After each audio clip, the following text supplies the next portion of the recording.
beats. Lo-fi hip-hop beats to bone to. To study bones to. You guys like that?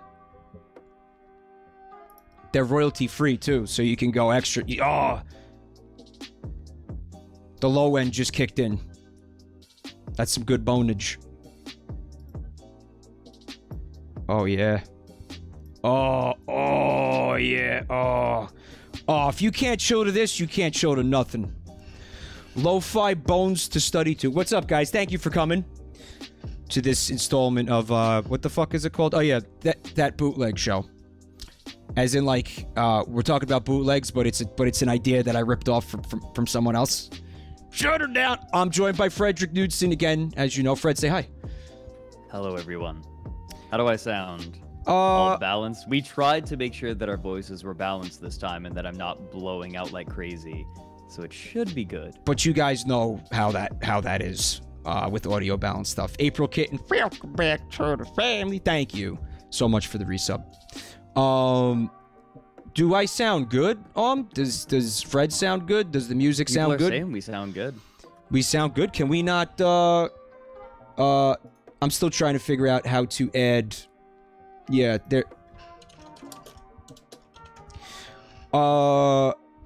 Yeah, I'm trying to add, Doozer here to the call. Yeah, F for now, Doozer. Just if you could figure out how to do that and let me know, we'll go ahead and add friends to DM. It's a call. No, that is how you would do it, though. Is it? Yeah, you just make a group. We can take care of it. Don't worry. That should have fixed it. Did it fix it? There we go. Yes, it did. All right, Doozer, want to say hi to everybody? Hello. You're very quiet, but now you're not. Excellent. There you go. I think you're good. You're good now. You're good. Say something for me. Am I good? You're a little bit quieter. If you could go up slightly on your end, we'll probably be good. But speak from your diaphragm. Oh no. Oh god. Okay. I bet there you we go. That's probably perfect. That's probably perfect. Omseal is on a delay, so he doesn't know how perfect it sounds now. Guys, thank you for coming out here tonight. Fred has selected some bootlegs and some other kind of interesting things for us to take a look at tonight. Isn't that right, Fred? I have spent the last couple of days passively looking for a very specific kind of bootleg for you. That sounds awesome. I figured that since I'm kind of on the weird and the nerdy literary side of the spectrum, I would find you some bootleg books. But I quickly discovered that finding bootleg books literally is kind of hard. There are some that are based off of some major properties, but most of those have been covered. So I went a little bit deeper and found some weird stuff. And then, to cap it all off, I have one of my favorite weird-ass old pieces of history to show you when you're ready to close everything out. That sounds great. It's not Empress Teresa, but maybe we should give an honorable mention to our good friend Norman Bouton. Is he a writer of bootleg books? I want to call him booklegs. He's not a bootleg. He's not a bootlegger. He just wrote a really garbage book that I kind of accidentally made infamous. I saw you had some at least one video on it that I didn't get to watch yet. Because again, I'm a shitty fan. I'm a fake fan, and I didn't get to watch that video yet. You're chill, dude. But I like this idea of bootleg books. Like I want to see things like Price and Prejudice, and of mice and rats. So here's what I've got. Mice and people. What do you got? All right, so we're gonna do this in 3 phases. Oh, okay. Oh, we're getting fucking. I'm not going to reveal what they are until we get to them, because some of this stuff is amazing. All right, fuck me up. So, the first thing we're gonna do is some true book bootlegs. This is the world of Harry Potter bootleg books from China. Oh, that sounds delightful. Harry. So, you're a wizard, kind of. All right, so just pop them in the Discord call, like right in the DM Yeah, down of there. course. Here's your first one. Oh! This is... Yeah. What is this? I actually can't remember what this is called. This is... I think I have it. You own a copy of this? No. I don't Look at own this. it. I Jesus wish I did. Christ. You like that? Harry Potter, the acupuncturist. I don't know Here what's we go. I think I got it. the Eastern medicine person. Here we go. This is Harry Potter and the water-repelling pearl. But pearls are made in water. Yeah, you'd think. So if you got a apparently fucking, not. so if you got a flood in your basement, you just pop this pearl down there and it just gets all the fucking water out. We'd have to read to find out, but I cannot find a translation. Oh. I did not look terribly hard, but I think that translations exist. Now, Harry fucking I have Potter, right? I actually have a synopsis for you. Okay, yeah. All right, so Gandalf and Harry Potter. It really says that? Yeah. Yes, Gandalf is a main character in this, apparently.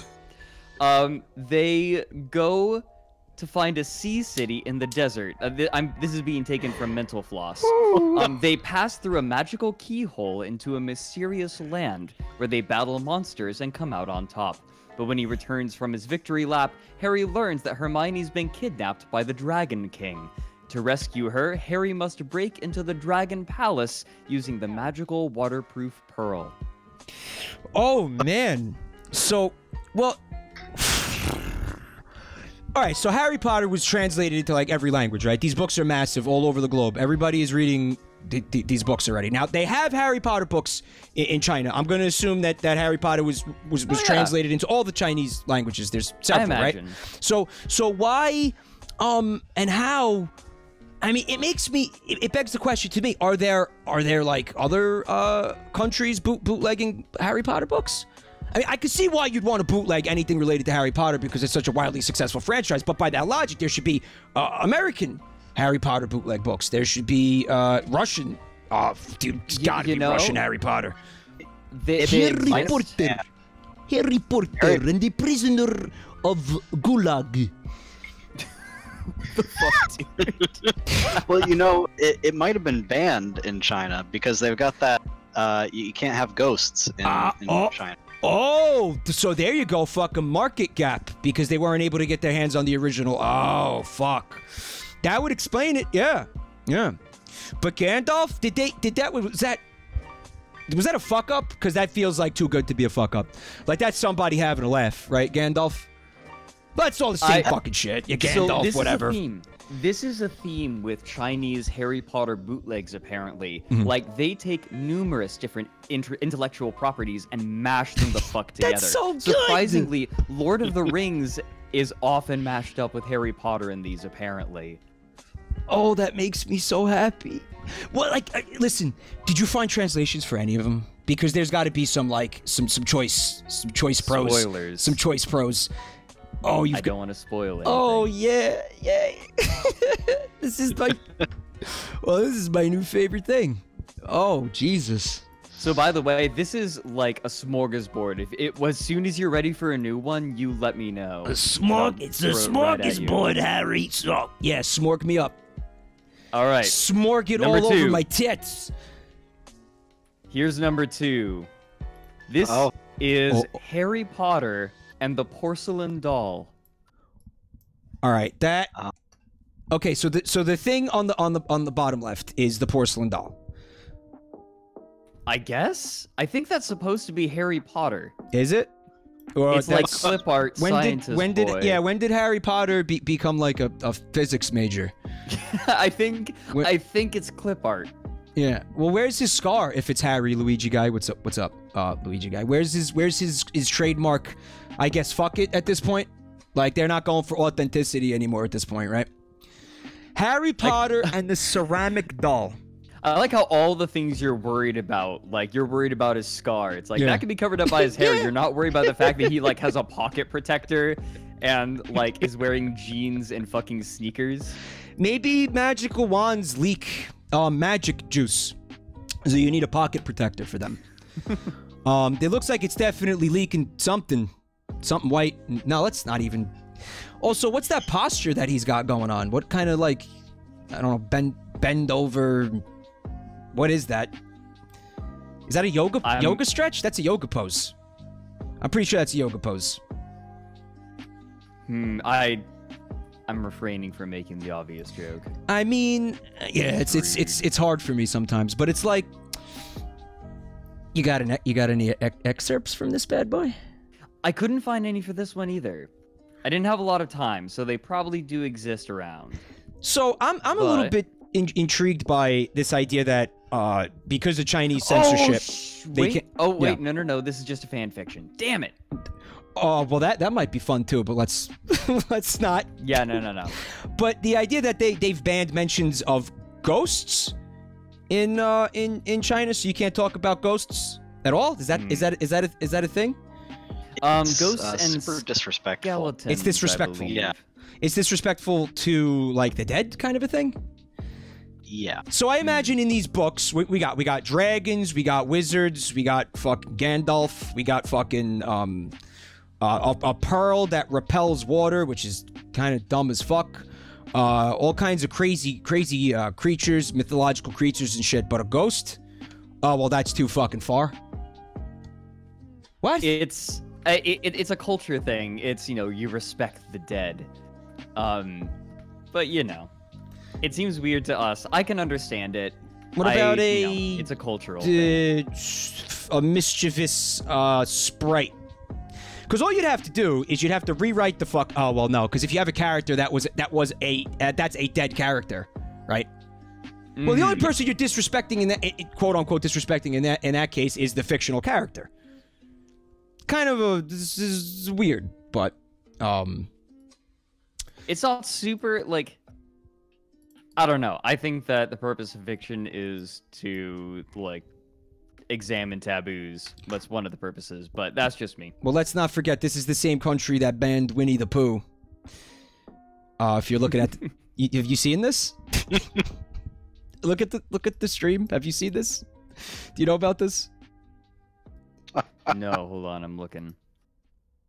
Yeah, the president. Oh dear. Xi Jinping. I don't think I can pronounce it, but he. Oh, is that commercials in my royalty free? Oh, fucking. Oh, sweet.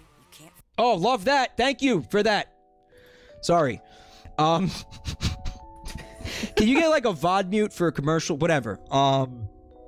So yeah, he banned all images of Winnie the Pooh in the country because somebody like one time compared him to Winnie the Pooh. Of course, the Streisand effect, which I'm sure you're aware of. Oh yeah. Made it into like you can't fucking turn around without seeing this guy compared to Winnie the Pooh. But you'd think as a fucking political leader with decades of experience, you'd be aware of Streisand effect. But I whatever. All right, dude. I like. Maybe it's different in China, but if someone compared me to Winnie the Pooh, I'd be like, thank you. You know what? Because Winnie the Pooh is wonderful. That's a good point. He's a little bumbling, but he's got such a sweet heart, and he loves his friends, and he's everything I aspire to be. That's a good point. I mean, you'd probably be, yeah, I think I'd be flattered by that to an extent. I think the thing for him, though, was like a, you know, they were saying he was like pudgy or whatever. And that was like, you know, you couldn't insult this man's waistline because he starts drafting legislation to combat it. But whatever. I don't know. But yeah, Winnie the Pooh. I feel like if there's a Winnie the Pooh character that I most relate to, it's gotta be Eeyore. It's gotta be Eeyore. Yeah. Big oof. But you know what? Like, fuck, terrible shit just keeps happening to him. But, you know, maybe it is a little bit of a self-fulfilling prophecy thing for that character. But maybe it is for me too. I don't know. But yeah. Primarily, I say that primarily because I don't remember any of the other characters. It's been a minute. It's been a minute since I've seen any Winnie the Pooh. I was about to say, Zendless in chat is right, I think. You're like Rabbit. Rabbit? Yeah, I don't remember Rabbit's deal. Softy Deluxe. Welcome back to the family. Thank you so much. Oh, I introduced them to your channel, and they're hooked ever since. Awesome. Or they're saying that you did it. I don't know. I'm gonna take credit for it though, because I like to take credit for stuff. I think they're saying you did. I'm gonna take credit. I'm gonna take credit for it. That's what I'm gonna do. You can have it. Oh, Rabbit is angry over literally everything. Okay, Black Bear. All right, yeah. Okay, I accept that charge. All right. What else you got in the old stockpile? All right. Potter. This one is one of my favorites. This is Harry Potter and the filler of Big. Oh, that's not Harry Potter. That's Naruto. I'm gonna fill the bag and become Hokage. So in this story, Harry Potter has to. No. He's not the filler of Big. Somebody else is the one who fills the Big, and he has to stop them from filling the Big. That's a really good question. There's no plot synopsis for this. What's up with those what are those things, like xenomorph eggs? There's aliens? There's so much going on in there. There's a lot to fucking unpack here. So is that like a little, is that like a shake weight? What the fuck is that thing that's floating there? You know what those look like? I think it's supposed to be an hourglass. I'm more interested in the stuff that's like covering the ground. That's what I'm saying. I thought they were Zerg. eggs. They look like Zerg. Okay, Zerg, that's Warhammer, right? No. What fucking Warcraft? No. What the fuck is Zerg? My nerd cred has been fucking decimated by this. I think I might have found StarCraft. A place that has images I was close. Of the inside of the book. Ooh! They were on Flickr. I need to see, I want to know what the Big is and how one fills the Big. The filler of Big. How big are we talking? Like, how much of whatever you have to fill it with do you need? I mean, he's got some kind of receptacle in this image on the left here. He's got some kind of. He does. Yeah, there's a pot, or it doesn't look that big, and he looks like he might be throwing something into it, which makes me feel like he might be the filler of Big. So if you look, whatever he's like hovering his hand over, oh my god, that's a regular human hand. They took a still from the movie and then pasted his face from one of the covers over. Like, the real person's face. Oh, that's good. Oh, that's good. Hold on.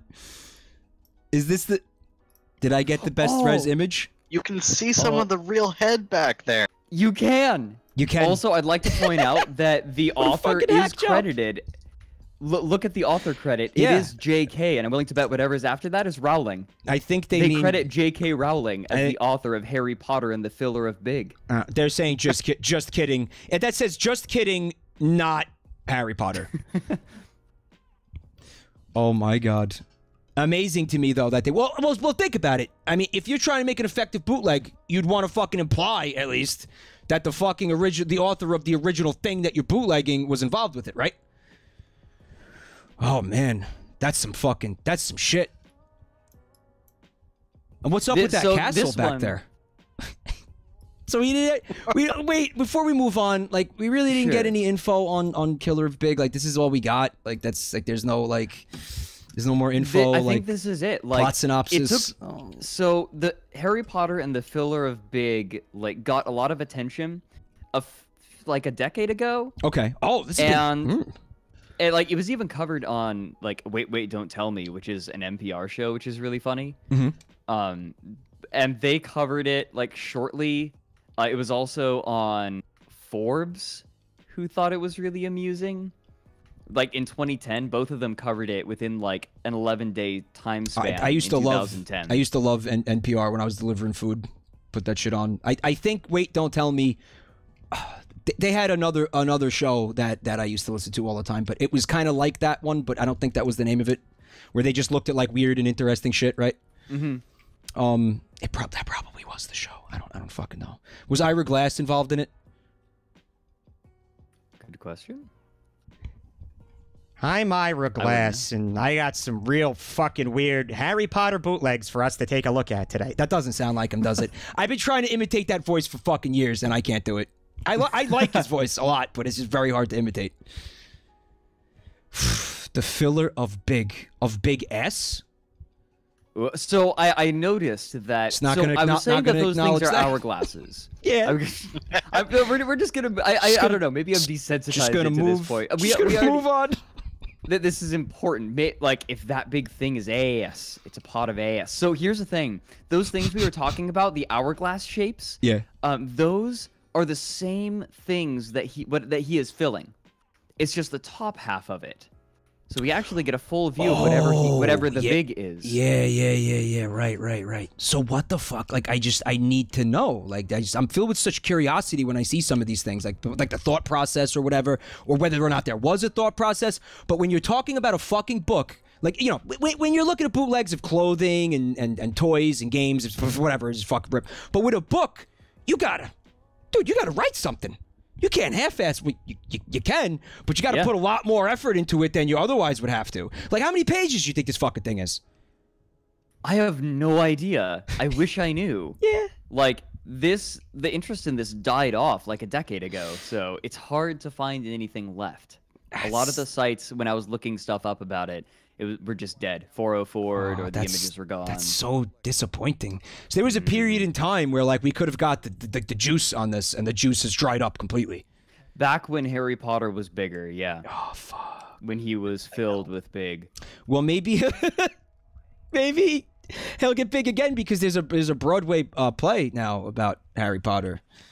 Which, I feel like that is the final death knell of a franchise. Is when they do a musical Broadway play gets made about it. Yeah. So rip SpongeBob too, huh?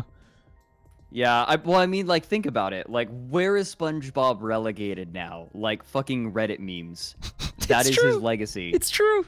Like, as right after the SpongeBob musical came out, that's all that's left. Lubed Up Revenant says, if I could find any copies of these books, you need to do a dramatic reading like you did for Harry Potter and the Portrait of what looked like a large pile of ash. All right, I mean, sure, I would love to. I just have to learn, what, Mandarin first? SpongeBob is still going? They're making new Spank Babs? No, there's no new Spank Babs. There's new Spank Babs? I like how Skull Jester assumes that it has to be a person that's being filled. Yeah. Of course it is. Maybe it's that giant knot that's in that tree there that needs to get filled. Maybe it's... Ooh, do not bring up nodding when you're talking about sex, my dude. Who's talking about sex? Who was talking about sex, you total dendro?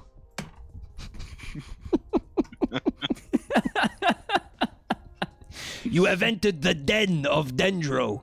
That was the first, like, I guess, kink I ever learned about in my life. Somebody was like, yeah, you know, it's called the dendrophiliac. People who fuck trees. it was in like, I was in like 6th grade. I don't know about this. And I was like, what? What? People fuck things? Wait, what? Yeah, it's wait a minute. That's dendrophilia. It's called. It's when you know, you fuck trees. It's tree fucker. You're not. This is the first time you've heard about this in your life. I've never heard of this.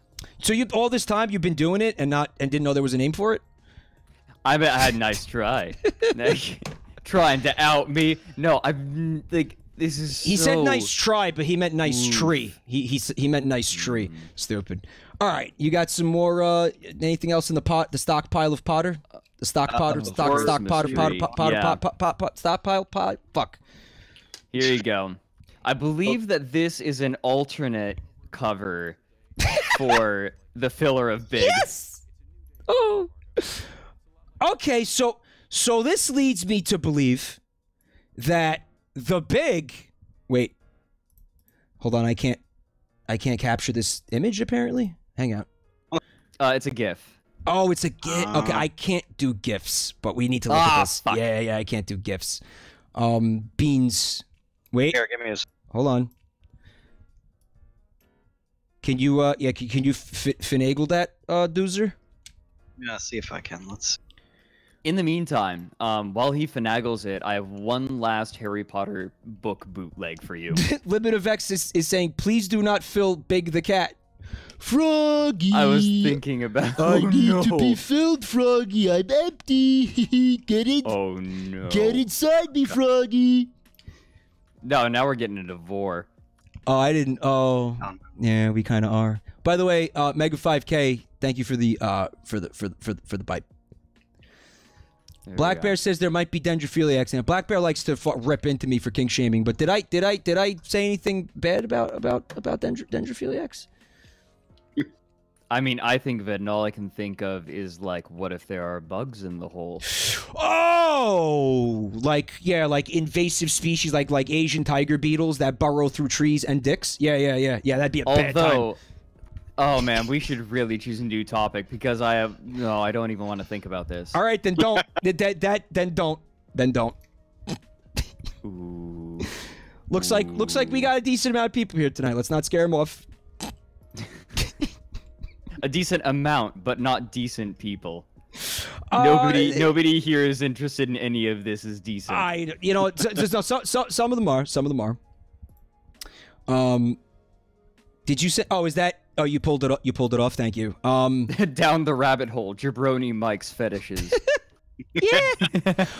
Thank you, lubed up Revenant. The problem with that is I noticed like your longest video is like what 40 something minutes, 45 minutes. 45 minutes. You would need like at least 3 or 4 hours to go over that. So it's not like a good topic for your format. But anyway, we've got Harry Potter and what we believe again is an alternate cover for Filler of Big. And it leads me to believe that the big may be this. Is that Triceratops? Yes. The frill is looking a little small. It may be a close relative of the Triceratops, but fuck that, because we also have. I'm gonna get to the obvious thing here last, I think. But first, I'm gonna save the best for last. I'm gonna save the best for last. What is this bird up here? This is a like Warner Brothers looking motherfucker. Who's this dude? It looks like something out of like old timey Disney, like 50s maybe. Like Rubber Hose era, perhaps. Right. So vulture. It's got a. I think but vultures have gaggles, right? Or I think it's a vulture. Dangly bits. It could be a vulture. It's a cartoon. Which, I mean, one of the things I often think about is the thing that I'm looking at on the cover of the bootleg, if it has contents, if it's a game or a book right now, is that relevant to what's going on inside? Like, I mean, would you put it past these people to read this book, for you to read this book, and there not be any mention of a fucking dinosaur, the word dinosaur, or anything to do with the fucking dinosaur whatsoever? It reminds me of Black Hat CSO, or is that it? Oh no, sorry, SEO CSO SEO, where like, so if you know about SEO, what they do, what people will do sometimes is like put in a word hundreds of thousands of times so that when people search that word, your site is the first thing that comes up. Oh, okay, so. They like Google and search engines tend to get rid of that, but this reminds me of that kind of thing where like a kid's walking along in the bookstore and the kid's like, yeah, I like Triceratops, I like that movie, yeah, I'm gonna get this book, and then they pick up the book and they're not worrying about what's in the book. They like dinosaurs. Yeah. They like a cute vulture. That is exactly a kid what this is. That is exactly. It's like the big was the Triceratops, and he needed to be filled with pee, I guess. Why is he so yellow? I mean, I know we don't know a lot about the pigmentation of dinosaurs, but I have to believe they're not bright yellow. I don't think that they're, at least not a solid bright yellow, right? That seems very unlikely to me. This whole cover, I feel like we're looking at it through a piss filter. Yeah, it's planet piss. Planet piss comes full circle. But I am pissing, you are pissing, everything is piss. Yeah. But I think if there's any doubt about what you're saying about Black Hat SEO for the mind of a child, right? If you needed any more proof, I think it's right here. I think it's this guy. I think it's the ant. Now that's that's the motherfucker from Ants, or that's Bug's Life. Which is that's Bug's Life. That's Bug's Life. That's Bug's Life. All right. Because man, I mean, what is there a talking ant in the? Maybe the ant is the thing that that's the thing that's hiding out in the tree when you fuck it. You say you're afraid of insects. Maybe this is the guy we're looking out for. I like how you were so quick to dismiss the Triceratops. So you see the ant, and you're like, maybe there's actually an ant in there. Yeah. No Triceratops, definitely not. We can't have Triceratops in our neighborhood. That'd be ridiculous. Ants I can put up with. That'd be ridiculous. Well, if my daughter came back with the Triceratops, I would kick his ass. So, I mean, we have precedent, I think, for talking animals in the Harry Potter series, do we not? I mean, talking stuff, yeah, totally. There's plenty of talking things that don't talk. Or anthropomorphic type of maybe there's a Dobby. I don't know what did you just say anthropomorphic? Oh, you sick son of a bitch! Oh, you didn't. It's like there could be it's magic. It's about magic, right? And I'll tell you what it's not about. It's not about fucking time travel. And if it is about time travel, it's about going into the past, like what, 20 years? Right? What, you're saying this story? Well, Harry Potter about itself, like Harry Potter itself, right? No, I remember from one of the movies. I haven't read all the books, but I've watched half of the movies, and in one of them, there's a time turner where they go back like a day. Okay. And but you're not they have going to be back. careful not to encounter. No, you're talking about like super time travel. You ain't going to like the Cretaceous period. You're not doing that. You're not fucking. So I really need to know why there's a Triceratops. I'm okay maybe with not knowing the ant. We know what the ant is. The ant is like, okay, people was the movie Bug's Life popular at the same time that Harry Potter was? Hold on, you know what? We have the internet. Because that would be a good way to like cop people into buying this book. Be like, well, we got this thing, whatever the fuck this is. Because that Triceratops is very nondescript. Like that's bullshit. Like that didn't come from anything. Like if I was sitting here and I was looking at Sarah from Land Before Time, then they'd be different. But that I don't know what the fuck that looked like. The author might have drawn that, which it's not terrible. It's just bullshit. We have dates. A Bug's Life was released in 1998. The first Harry Potter movie was released in 2001. So close enough that A Bug's Life would still be in the consciousness of children. Mm-hmm. Maybe it'd be familiar to some of them. And, like China imports a lot of movies from America. So there would definitely be overlap. Some crossover. It could have taken 2 years for the Bug's Life to get there. But maybe this isn't maybe this isn't the cover for the filler of Big. Maybe this is like the Prisoner of Azkaban. Oh my fucking god! I'm leaving. The Prisoner of Azkaban. What, you're the only one allowed to make shitty ant puns? Yes, I'm the guest and I'm allowed to have double standards. But that you try to make a fucking joke like that. That's just insulting. That's just ant-sulting to me, and I will not ant for it. I will not ant for this. Okay. That second one made up for the first one. All right, let's move on, I guess. All right, I have one last Harry Potter cover for you. This is Harry Potter and the Leopard Walk Up to Dragon. Oh yeah. Oh, this might not be like safe for Twitch.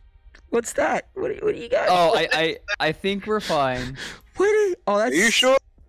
That's that might be that penis. That might be a little penis. Is it a penis? I don't think so. I think that's actually a dent in the cover or something. All right. Here you go. This is Harry Potter and Leopard Walk Up to Dragon. Soak that in. So the dragon. All right, let's start with the dragon. Dragon's from it looks like a Disney movie dragon. It's Maleficent. It's Maleficent, right? And who is the I guess it's a centaur that Harry Potter is having relations with here. No, he's riding that thing. Yeah, that's what I'm saying. Not in a sexual way. Like it's not in a sexual way because the fuck. What's the actor's name? Harry Potter. What's his name? Scarongo. Scarungo, Genghis. Daniel Radcliffe Genghis was in a play where he fucked a horse. But this is a centaur. I don't know if maybe this is a tie-in for that play. Hold on. Backpedal for a moment here. I wasn't aware of this. How? You missed that? You missed this thing when Harry Potter fucked the horse on stage? Like live, like in front of like a live audience. Am I gonna get an explanation, or For is this just gonna quote unquote art, quote unquote for the? I'm trying to figure out if it's That like was a the part of Broadway a play. that I was talking about. It's called Harry Potter and the massive horsecock that fucking just completely bisects his entire body live on stage in front of a live audience. It's called Equus. There's no cock like horse cock. The play is called Equus, EQUUS, and can we? Yeah, can we confirm? I don't. Does he fuck the horse in the play? Like, is that the? Equus It's not. is a play by Peter Schaefer. Oh, you're not. Oh my fucking god! You're not pulling my leg. Hold on.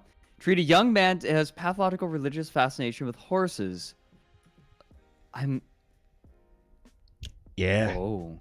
Yeah. You see that? Hold on. He needs a minute, guys. He needs a minute. He needs a minute to. He needs a minute to soak that in. Ooh, this is spicy. It's a hell of a thing. It's a hell of a thing, man.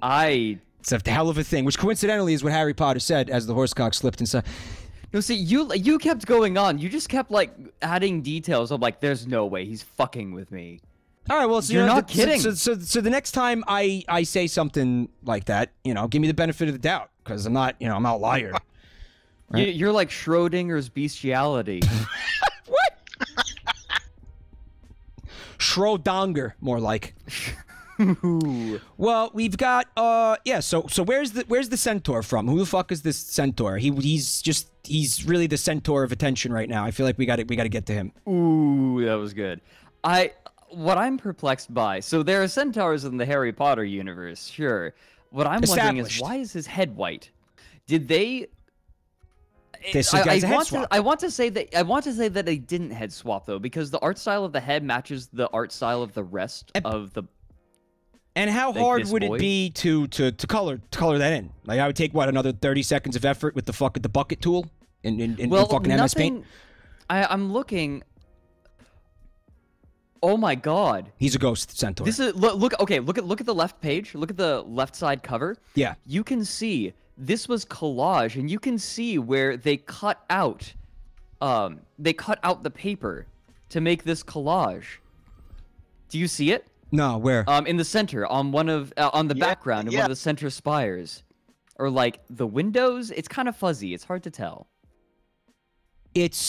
Or one of the pillars. Well, the colors are different. The colors are different. Yeah, I mean, it's clearly collage, but you can see the white where they printed it out, and the dude with the scissors got lazy. You can see it on Maleficent too, on the tail. There's white left over. Yeah, I see it. I see it. Oh, dude. So, wow, they did it with fucking scissors and a glue stick. Oh my god. You know what's going on here, right? They've got kindergartners bootlegging these books in China. It's probably true. Her tail's cut off. Yeah, that someone pointed out in chat, the tail's cut off. I'm willing to bet it's because this freeze frame comes from a spot in like the movie where that bit of tail is off the screen because it's so vertical. You can see that vertical line where it's cut off. It's out of frame. It goes all the way down to the rest of the tail. It's out of frame. Oh my fucking god. Good spot. Who was it that said that? Hold on, it was. I want to give credit. I always try to give credit. That was a really nice spot. It was Autumn's. It was Autumn. Aurum. Damn it. Omseal. No, wait. Omsay. Yeah, just call him to be safe. Okay, there we go. So took me a second. Oh my fucking god. This guy, he's about to like fucking deck this dragon in the fucking mouth, dude. All right, this music got weird. I just want to make sure it's not something that's copyrighted. because I'm going to be pretty fucking unhappy if it is. No copyright, thank you. Okay, So, Mike. Yeah. I have a treat for you. All right, wait. I have one more question about this book before we move on. Sure, Just sure. One more. The title. Yes. Okay, so it says, "And leopard walk up to dragon." So are they saying? There's a couple of different ways my brain wants to interpret this. Harry Potter, and also leopard, which I mean that's a centaur again, not a leopard. Maybe leopard is the centaur's name. So Harry Potter and leopard walk up to dragon. So they just walk up to him. Now we can infer from the art that they then engage the dragon in some kind of fisticuffs, right? Well, at least the centaur does. All right, I have to hold on a second. I have to resolve this fucking this music issue. I'm sorry, guys. Okay. It's fucking the commercials are ruining my life. 1 second. All right, we should be good. But what about fuck? I don't know. I give up. Leopard walk up to dragon. Walk up like a walk up apartment. My mind went there, like walk up apartment, walk up to dragon, walk up to Like maybe he's making a conjugal visit up to his up to the dragon's apartment. Maybe this is not apartment. like a maybe this is not like an altercation. Maybe this is not a violent thing. Maybe this is a fisting. That Maybe consensual type of. Well, I mean, to adults. there's already precedent for Harry Potter being okay with animal sex, and maybe he's there to watch. There's a lot to unpack. I Daniel don't. Radcliffe? I think we could be here all night. So you got a treat for me. You said. Yes, we have text from Harry Potter and Leopard walk up to dragon.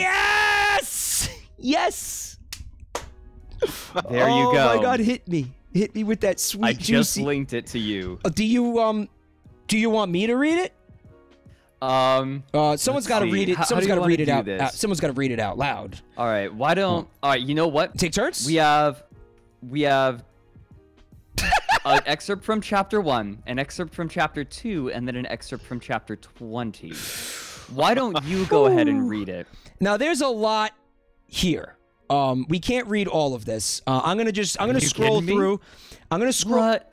There's actually not that much. It's pretty short. Do you think we could? You want to read this whole thing? I'll read this whole thing. I don't give a fuck. I think we can. All right. Like, I get the feeling this is going to be good from beginning to end. I haven't read this yet. Okay. All right. It's beautiful. So, here we go. Chapter 1. Harry Potter and the Leopard walk up to dragon. Chapter 1. A sweet and sour rainfall. Okay. That's fake. That's fake. This is fake. A sweet and sour rainfall. Chinese food, sweet and sour. This is a fuck. This is a put on. This is a put on. There's no way it's real. Or is it? It's real.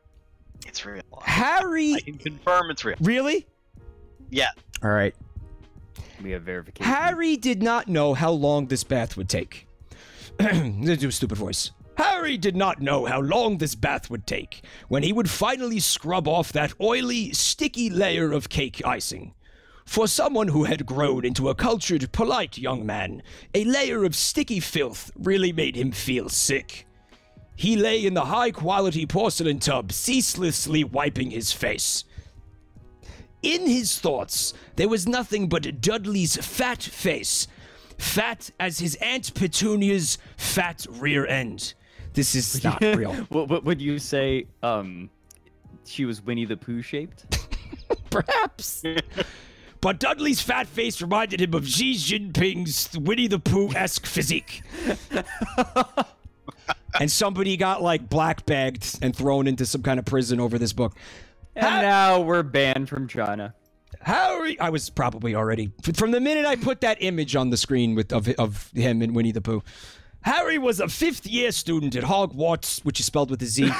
Spelled with a Z, yeah. Like somebody's like trying to be cool about it. Yeah, I go to Hogwarts, and then AOL Instant Messenger and spelling it with a Z at the end. Hogwarts School of Witchcraft and Wizardry at that heavenly amusement park. that heavenly amusement park, his grades were the highest of all the students in his class. Because of this, when summer approached, he was named the head student in his class. But for some reason, Harry did not understand. Professor Dumbledore firmly insisted that his summer practice be at his aunt's house at 4 Privet Drive. His objections to this were overruled by the headmaster on the last day before leaving school. Because of this, Harry had been unhappy the whole day. 4 Privet Drive to him was his childhood heaven, but also his childhood hell. Heaven? What the fuck are they talking about? What? Selwyn, welcome back to the family. Oh my God! All right. Let me know when you want to pass it off. Let's Like just whenever. pass it off now. His first day back. That's All right. take it up. It's your turn to read next in class. Oh boy. His first day back, his cousin Dudley also returned home from school. This was his nightmare. From the depths of his heart, he was not willing to pass summer vacation with his fat cousin. But there was absolutely no way to change the fact. At the magic school, he was a young celebrity, but at Privet Drive, he was still a protected object. What is that? What does that mean? A protected object? Like his parents are overbearing? That is a very fucking odd way of saying that. Oh my God. I'm seeing Harry Potter sitting there on like a pedestal surrounded by like laser tripwires and stuff. And like fucking all kinds of it's like you want to get to him, you got to rappel in through the fucking ceiling like Mission Impossible type shit. Now see, this is the point where you get a couple of metalheads diving in between all of the lasers in order to acquire Harry. Yeah, it's a music video, and yeah. the Wand of Destiny. He's like an endangered species? Like Tenacious D's coming after him. Is that... I don't know the reference. Okay, never mind. Don't worry about it.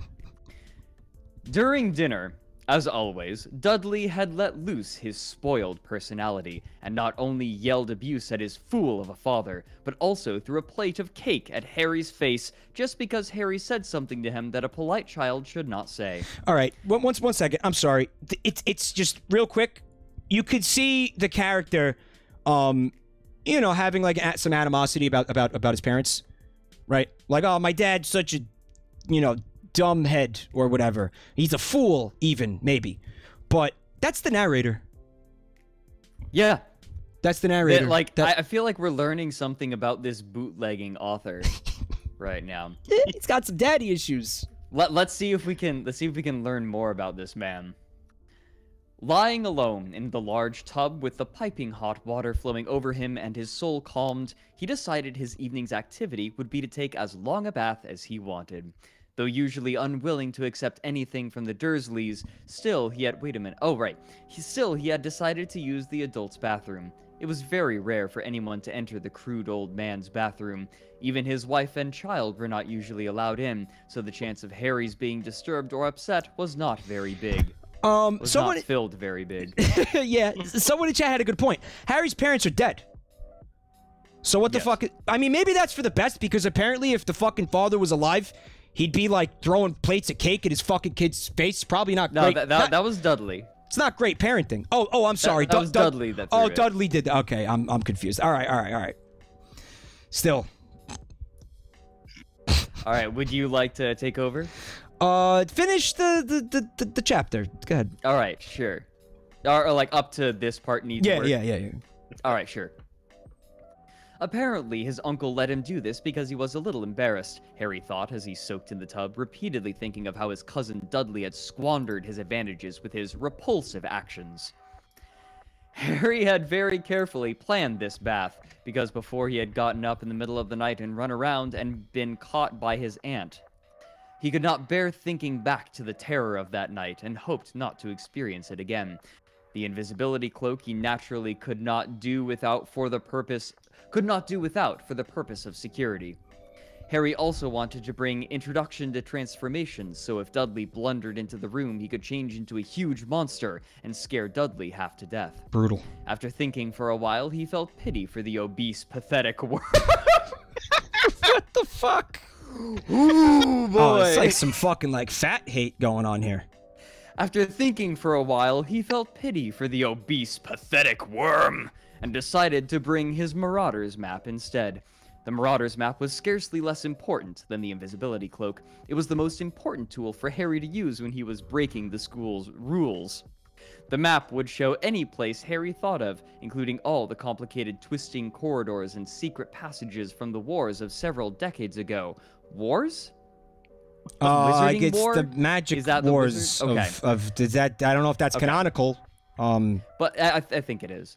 But the most important thing was that it displayed the names of all the small points representing the locations of all the people in the area. This way, if anyone approached the bathroom, Harry could get an early warning. It's good, useful. I am really bored. That's useful for you know, like jerk sessions, right? Oh yeah.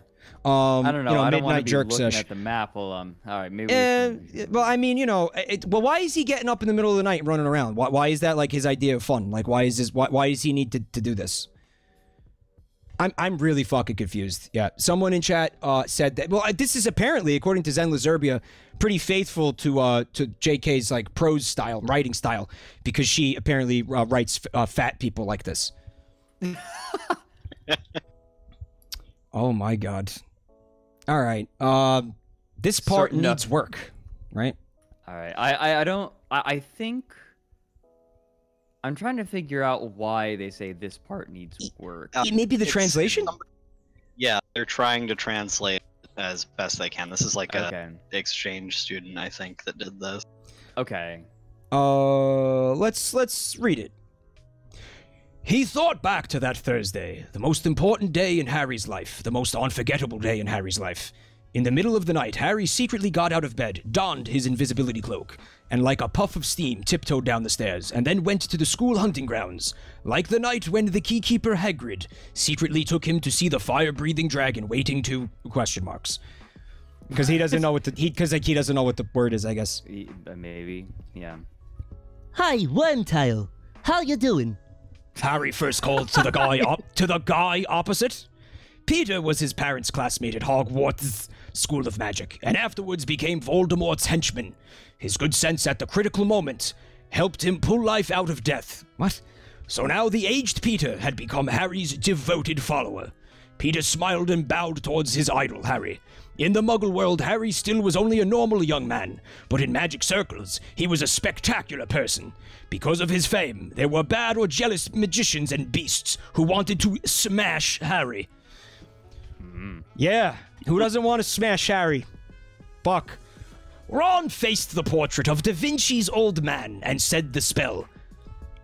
Fried banana pudding. What? That's the spell! That's the spell! Harry, fried banana pudding, Harry. The door creaked open. Fuck. I can't believe you've done this. Yeah.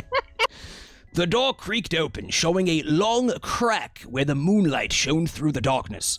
Harry hurried in, then turned and closed the door, took off his invisibility cloak, and looked around. Oh, this is the password to get into the dorms. He said spell. It's not a spell. It's a password. It's It's a password. It's a password. It's still stupid. I mean, this is Harry Potter. Why not, like, you know, Cunticus, Licicus, or whatever? Like, what happened to that shit? Why do they say fried banana pudding? Maybe it's fine. I think what I'm getting out of this is that this is just kind of, you know, hashed out in an afternoon. He obviously did, like, whoever wrote this didn't care. This is it's the dullest shit that he could possibly make. Well, you want to keep going because we got 2 more chapters here. I think chat's enjoying this. Yeah, they are, and there's not a lot left, so don't worry if you're not. It gets awesome. It gets worth it, right? Okay, it's worth it, right? It's worth it. All right, thank you. Let's keep going. Tonight, Harry was a little uneasy wearing the invisibility cloak because it seemed like overkill for a minor problem, but he couldn't really blame himself, since kind-hearted Harry had gone through many, many terrors at 4 Privet Drive. So far, so good.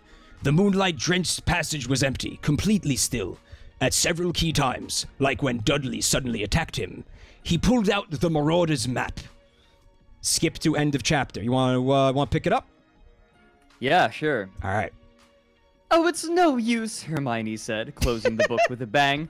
Who wants their nose hair to grow curls? Haha, anyway, I don't disagree. Suddenly, from outside the window came a strange, eccentric voice. Harry, your nightmare is starting. One second, Fred. I'm sorry to keep interrupting you. I'm sure that's annoying, but... It's all good. Who wants their nose hairs curled? Right? Who wants their nose hairs curled? Like, why would somebody want their nose hairs curled? It's a good question, right? Yeah. But, I mean, if there was a spell for that, I'd be questioning. I feel like that's a part of scientific progress where it's like, why would I want to make, like, genetically engineer a fish that had, like, a dick growing out of its right fin?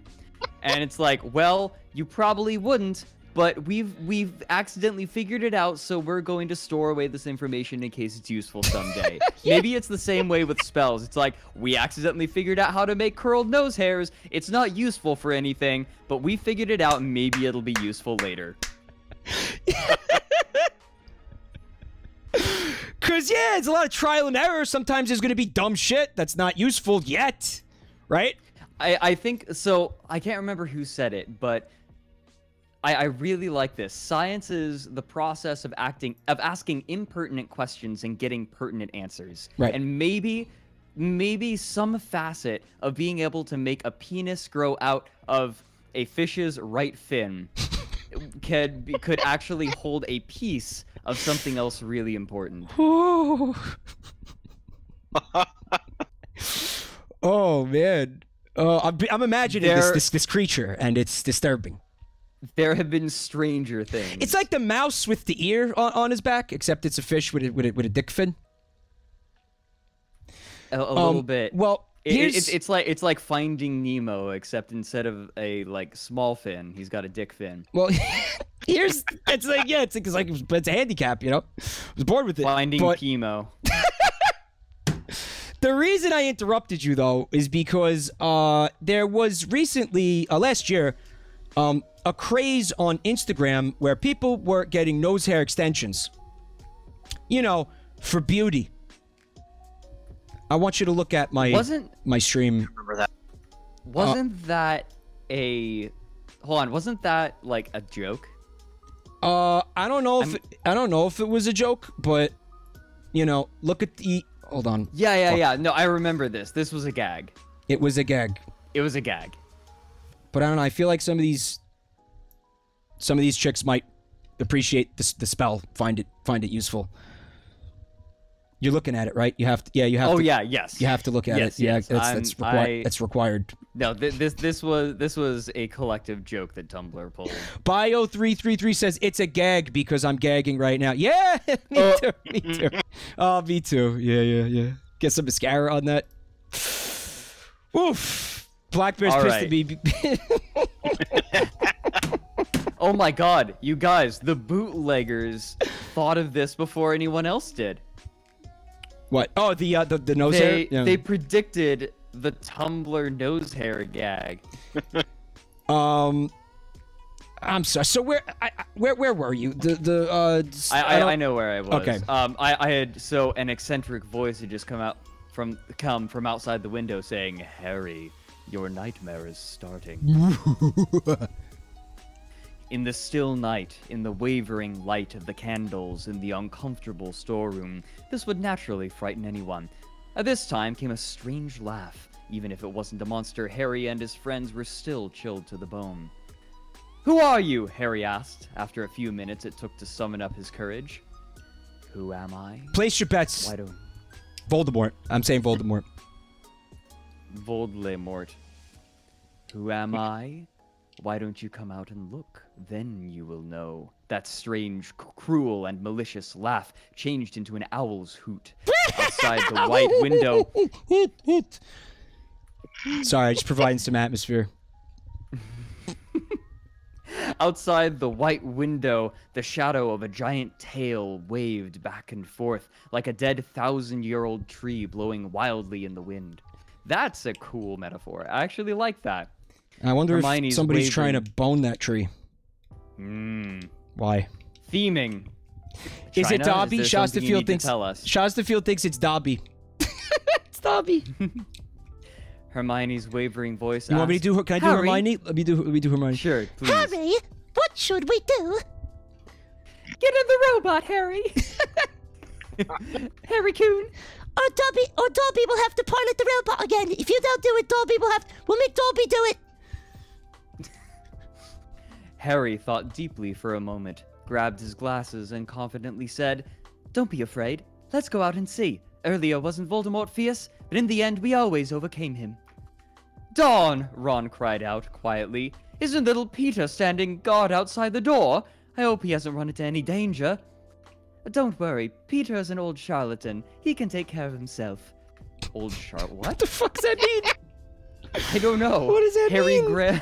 Harry grabbed Hermione's hand, stood up, and said, "Come on, let's go out and look." The three screwed up their courage, opened the door, and went into the next courtyard. There was no movement in the courtyard. Peter stood beside the door, motionless, clearly immobilized by some magic. Harry looked all around, but did not see any sign of the object that had just spoken. Even the giant tail had vanished into thin air. What was happening? Probably it was just a poltergeist from the school playing a bad joke. I thought, okay, maybe ghosts aren't so bad. Yeah, I mean that's From ghost. in the brackets there, they've got saying naughty, naughty child. child. Yeah. Yeah. So that might have been what it's supposed to be, but they're not sure. Yeah. Naughty child. Formerly, there had been this type of thing, which had been very frightening at first. Several people were whispering. Suddenly, a bright light appeared in midair, and at the same time, a heavy rain started falling. Ha ha ha! That laughing voice came again, but this time it wasn't through the window, but in midair. The small courtyard, only tens of meters in circumference, collected the rain. Harry and his friends didn't have time to think. They were instantly wet through. "Hey, how come this rain is sweet and sour? Hermione, are you okay?" Sweet and sour rain. It's literal sweet and sour rain. That sounds saw awesome, Hermione- actually. Whoa, okay. He saw Hermione's soaking wet body gradually shrinking. Her insides suddenly tightened and a painful expression spread across her pale face. The rain was very acid. The remaining people also felt it. It's acid, sweet and sour rain. Oh man, there are consequences to China's manufacturing progress. You know, Ooh. there are consequences to this kind of this explosion of industry in this country. You know, and we're looking at it right here. Oh my God. This is just normal. He hadn't time even to recover his attention from Hermione's change when he suddenly realized his own two legs had grown soft and his whole body was squatting down. But he immediately realized he was not squatting down. His legs were growing short and thin. This is why he felt he was going down. Honey, I Shrunk turned the his head. Wizards. He turned his head and saw Ron and Peter's bodies also had begun to change. In midair, a piece of fierce, bright, giant eyes stared unblinkingly at them with a cold laugh. Harry was conscious of flying through the air, flying through a different time and space, familiar though he had never seen it, only his Aunt Petunia's crazy ravings and fat Cousin Dudley's snores sounding one after the other. Several thousand years away, a small world suddenly sprang out of a dream. Okay. Now we're getting to the good shit. Yeah, I scrolled ahead a little bit here, and my fucking God. Let's go. Mike, it's all you. Take us home. Chapter 2, Hobbit Harry. There was a hobbit who didn't even know how to return home. He lived in a hole in the ground and didn't know where he came from or where he was going to. He even didn't know why he had become a hobbit. This was Hogwarts School of Witchcraft and Wizardry. 5th-year apprentice, Harry Potter. Harry lived in a hole in the ground. We got that part. Not a nasty, dirty, wet hole, filled with the ends of worms and an oozy smell. Nor yet a dry, bare, sandy hole, with nothing in it to sit down on or to eat. So I'd like to point out, these are some of the opening lines from The Hobbit. They just straight rip it. There's nothing to sit down on or to eat. Fuck. Oh my god. Hobbit Okay, Harry. look at Hobbit Harry is not going to be able to have first breakfast or second breakfast.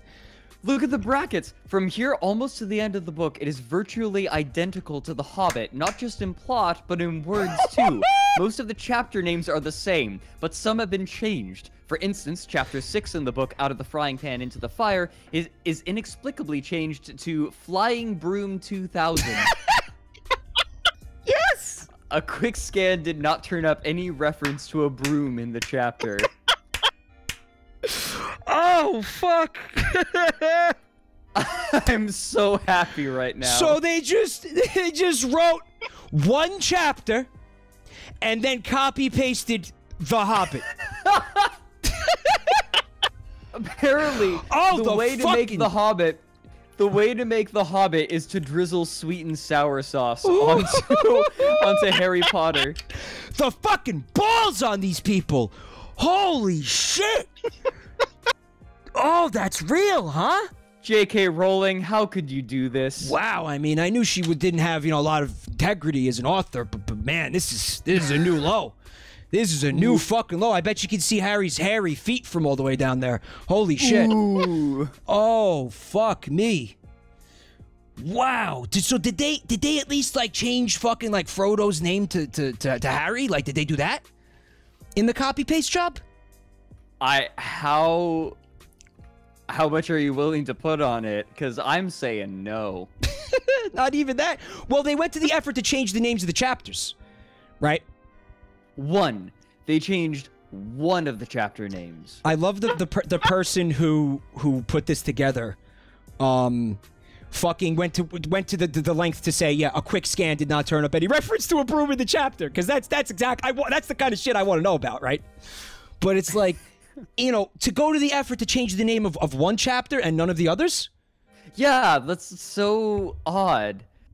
What would drive the person to change the name of one chapter to something that does not reference anything in the chapter itself? I don't know. Chapter 20. You want me? I'll keep going because Take us home. So, chapter 20. The donut turns. What do you mean the donut turns? What donut? All right. Well, so hopefully there's a donut in the chapter. At a crossroads, Gandalf said goodbye to them. Not Gandalf, Gandalf. Oh, Gandalf, spelled with an O, said goodbye to them because he wanted to return to Hogwarts. You'd think having the benefit of the entire fucking manuscript in text, right fucking in front of you, that when it came time for you to actually start writing again, you'd be able to spell the characters' fucking names correctly, right?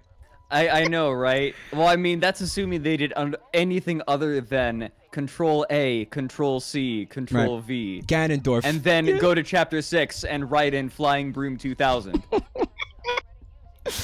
This isn't Gandalf, this is Ganondorf. Gandalf, a very people different... in chat. Ganondorf. People in chat are pointing that out. Ganondorf said goodbye to them because he wanted to return to Hogwarts.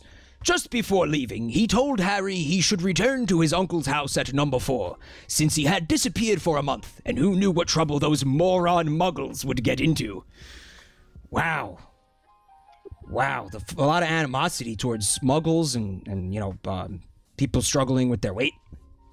After Gandalf left, the 5 of them rode their brooms, traveling with the wind.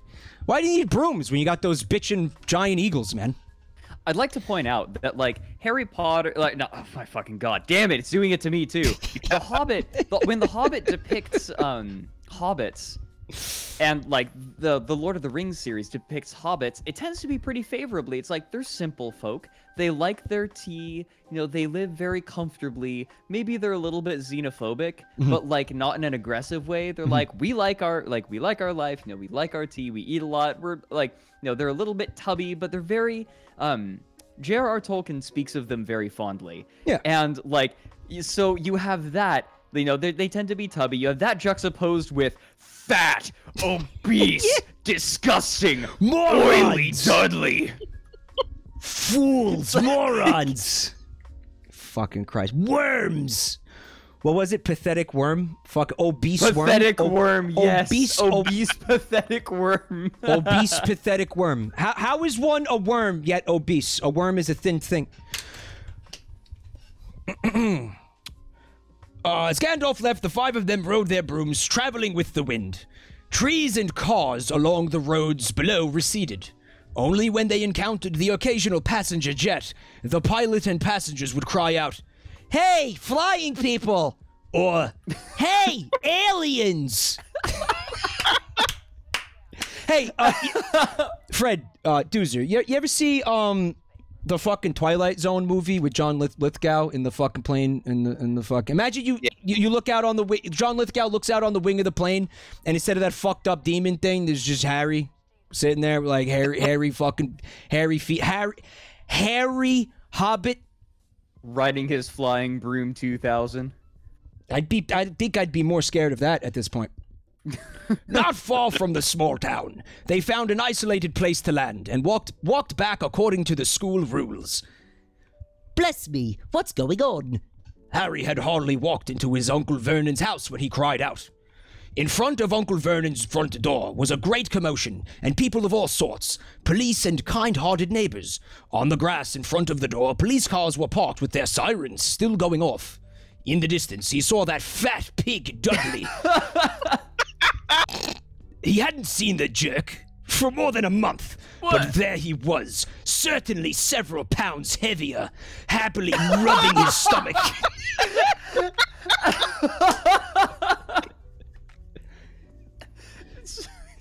Harry! Whoever wrote this is so unhappy with, like, their son or something. Yeah, there's son,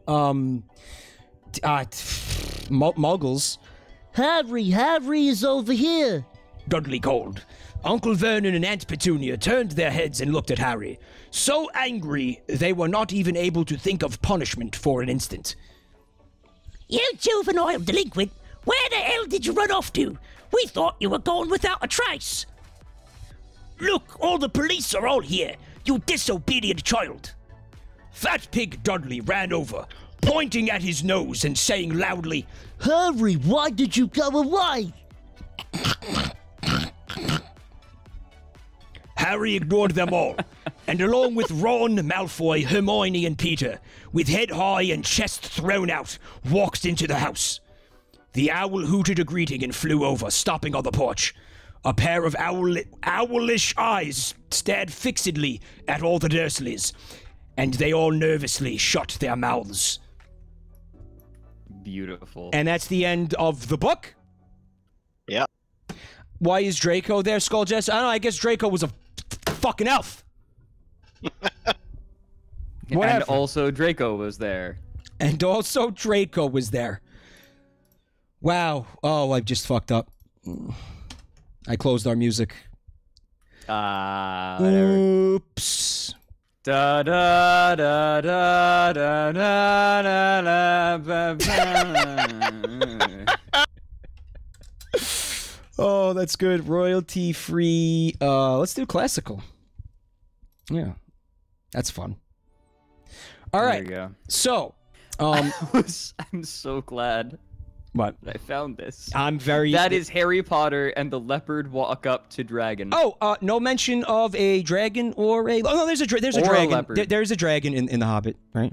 In the Hobbit, yes. Right. No leopard. Peter Cumberbunt, whatever, right?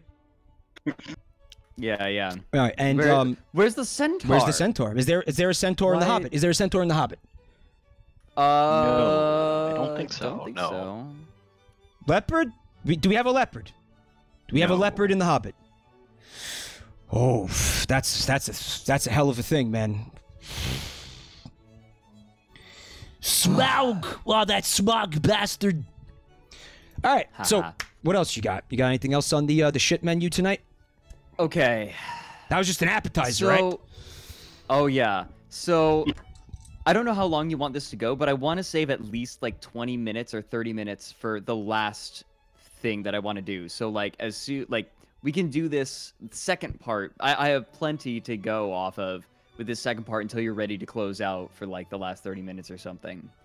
Yeah. Do whatever. Do whatever. You know, it's cool. I'm having a good time. So I decided, obviously, you know, book bootlegs are not a huge thing, especially in the Western world. You get, like, you know, China, because China's copyright laws are so weird and they're hard to prosecute. But most of it's already been done by, like, articles you can find online. I wanted to find something different. And I went down the rabbit hole of sort of, like, bootleg stripper pickup guides that there are a surprising amount of on Amazon. He goes down rabbit holes. He can't help it. It's what he does. Comes to him naturally. So Amazon is selling books that are they're bootlegs or they are original works? So let me explain. Yeah. There are a number of, like, self-help books or guidebooks on how to, like, pick up strippers. It's really scummy. Like, it's pretty gross. It sounds like the fucking wiki help, right? With the weird, like, sort of, yeah. All right, well, hit me with this. So basically, a lot of other people were like, "Hey, I could write a book about this," and like a self-help how-to. Yeah. And so I just went in and found a ton of them. So for those who aren't aware, Amazon makes it really easy to self-publish your own book for very little cost. Well, I know this from Chuck Tingle. Yeah. That's how Chuck Tingle got his start. Yeah. So that's what these people have done. They've used, like, Kindle Direct to publish these things. So this is our first one. This is the Strip Club Dating Survival Guide: How to Date Erotic Dancers, Succeed at Life, and Get Laid, ... without killing anyone, going broke, or landing in jail. 3.5 stars. 3.5. So this book is good, presumably, to get 3.5. Like, that's a good, you know, people are rating this book favorably, correct? Generally, sort of, not really. Now, here is where here's the thing about these books. Like, you can look in the book and, like, it's just generally scummy. You know, the formatting is generally pretty bad, I think. I purposefully have tried not to look too deep into these, just find a lot of them so we could sort of discover them together. Probably a good idea. The real fun is in the author bios and the comments. All right. So, would you like to read us the description of this book? I will. It's disgusting. Oh my god. Stripper, showgirl, entertainer, exotic dancer, fake tits, VIP rooms, rock stars, and bottles of champagne, rap videos, lap dances, stacks of cash, expensive cars, and sex. Maybe these are just a few of the images that are conjured up when you hear the phrase strip club. Beautiful young women who party every night, love sex, keep their tans even in winter, are physically fit, independent, cosmetically enhanced, and open to anything. Sexual fantasies come to life as if a living, breathing, amateur porn starlet has stepped off the screen and onto your lap. And you can't... Yeah, go ahead. Can I point out, anyone who describes another human being as cosmetically enhanced can take a walk into the ocean and just keep going. Can it be an ocean of dicks? You know, they'd probably hate that. So yeah, sure. It's like, oh, it's not vagina and boobies. I'm sorry, it's just like... it feels gross to describe a person as, like, cosmetically enhanced. It's not my favorite. It's not my favorite. Oh, dude. Please continue. And you can't have her, can you? Spinning around the pole on the main stage of thousands of strip joints, gentlemen's clubs, is a woman, blatantly sexual, and with an air of jaded sophistication. Okay. That's a lot of assumptions. A lot of assumptions in there. Yeah. I want to point out a really gross bit of rhetoric here. He doesn't say, there are women all over the place. He says, spinning around the pole on the main stage of thousands of strip joints and gentlemen's clubs is a woman. It's a woman. As in, he is taking all of these individual people and saying, they're all basically the same. You know what? It's this almost is the ideal. It's almost as that if you're striving for. this dude lives in the Pokemon universe where everybody is either Nurse Joy or the police officer. maybe that's where he's coming from. I think it's more like he doesn't see women as individuals. He sees women as a thing to acquire, which I mean is obvious from the title of the book, but he's making it so he's like it's infected his rhetoric. Where was I? She is surrounded by flashing stage lights, pounding music, and men desperate for attention, watched over by the club bouncers and thoroughly absorbed in getting paid. She is beyond you, unobtainable, untouchable. Yeah, you're not allowed to. Yeah. When confronted with a woman such as this, often the best you can do is mumble nonsensically about how hot she is, or how incredible she dances as you awkwardly hand her some dollar bills. You can do better, and I will show you how. This is some of what you'll learn. Why everything you think about dancers is wrong. I think everything he thinks about dancers is wrong. How to seduce a stripper without hypnosis or lies. And trust me, I've tried. Hypnosis, that's a dead end, folks. Don't waste your time with that shit. I'm sitting here in the fucking strip club with the fucking pocket watch, dangling it back and forth. Right, I can't tell you how many times that's gotten me kicked out of the fucking place. It does not work, people. How to make it about more than money. How to date any exotic dancer. Meeting girls, attractive women, and finding a girlfriend at strip clubs. I need to really briefly say that, I mean, you know, I've known, I think, one stripper in my life. All right, that I can remember. I don't think that these women want to be like bothered. They're working. That's work. I mean, obviously, you know, it's like it's a sexual thing, right? Yeah, like what I'm. But they're not going out with you, dude. They're not doing it. Like, I mean, yeah, what squicks me out isn't the women. It's the man trying to seduce these women. But why? See, what I'm asking is how is it that there's guys who don't realize that, right? I mean, let me ask you this question: how many times in the history of the fucking earth do you think that a woman was on a shift at a strip club, stripping, and met the fucking love of her life? How many times do you think that happened? Can you? It's a hard thing to estimate, but like how? Once, twice? Like how many times could that have possibly fucking happened? Again, well, like, in Pretty Woman, I was thinking of Pretty Woman actually, all the world, but that was a prostitute, which is different. Yeah, obviously. So, but I mean, I don't think. Well, how many times do you think it happened there? Probably, I would bet you, it happened more times in the case of a prostitute than it did with the stripper. Think about that. This is. It's gross. I feel like you're not saying anything like terribly new or controversial. I mean, I don't have too much more to add. I'm a controversial motherfucker. You know who isn't? This guy who knows all the secrets about getting laid with a stripper. Yeah. I meant controversial. Controversial. I'm not controversial, but I am controversial. I mean, he's got all the answers. I feel like, I mean, I don't know about you, but I already ordered this thing. Like it's on the way.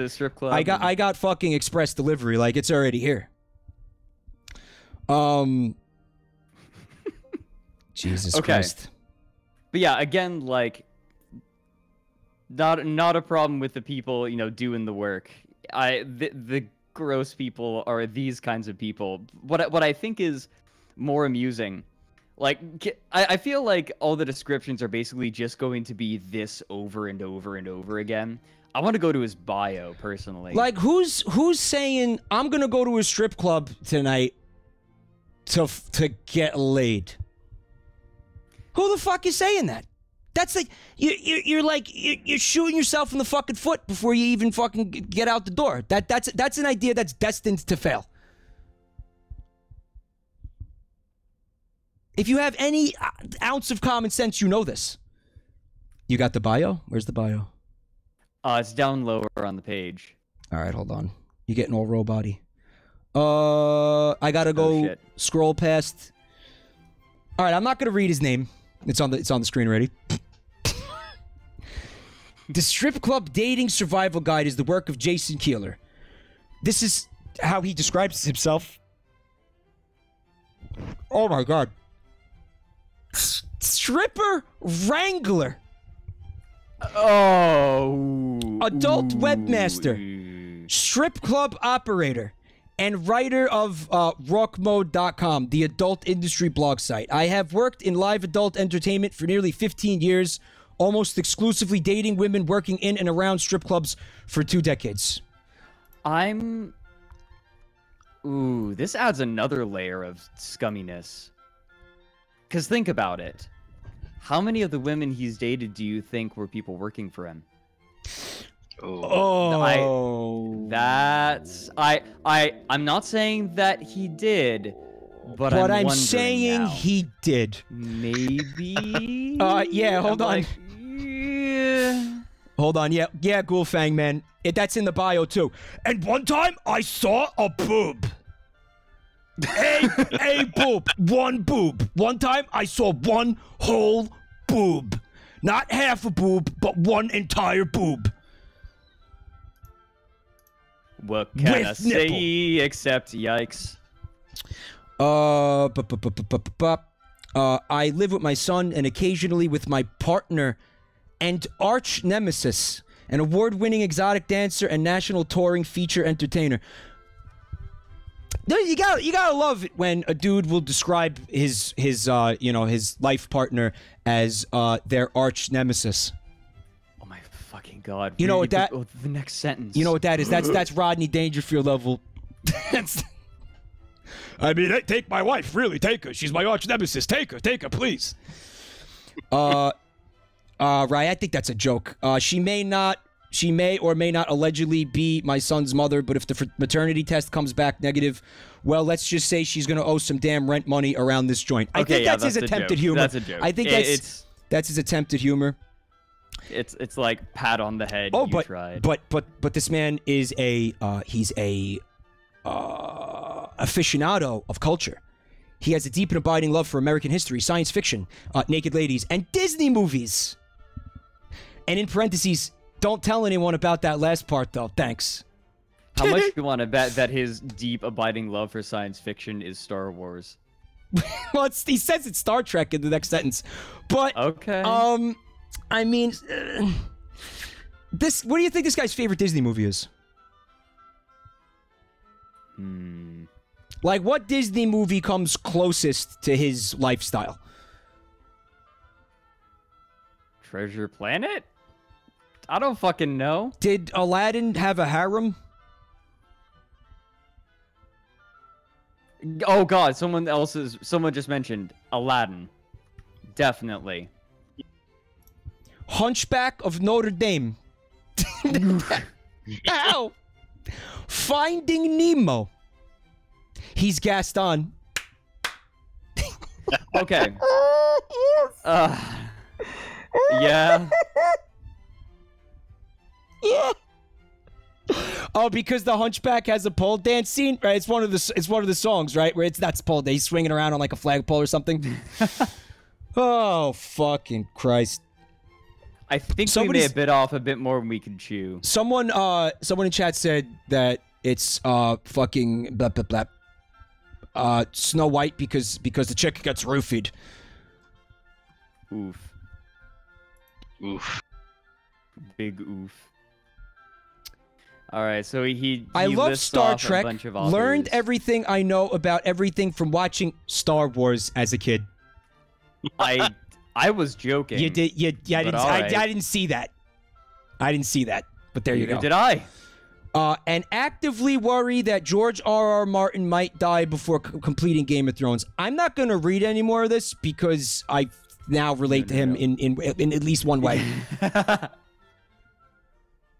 So he goes on to talk about his political affiliations. Oh boy.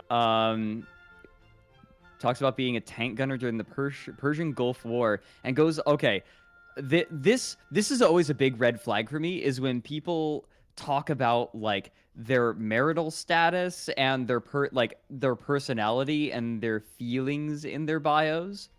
Despite being involved in a long-term open relationship, or perhaps because of it, I have been told I am emotionally unavailable and somewhat reclusive. Oh, so he's an asshole! He's an asshole! Who would have fucking imagined that this guy was an asshole? Because that's like jargon for asshole. That's what that is.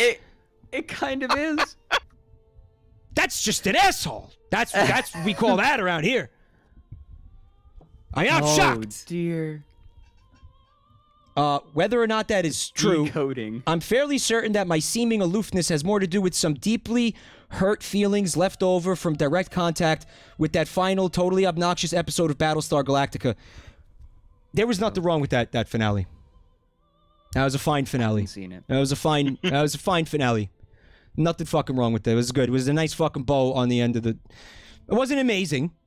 I seen worse finales. It was serviceable. It wasn't. It's not enough to give you you know, deeply hurt feelings for the rest of your fucking life. You know, it's just not.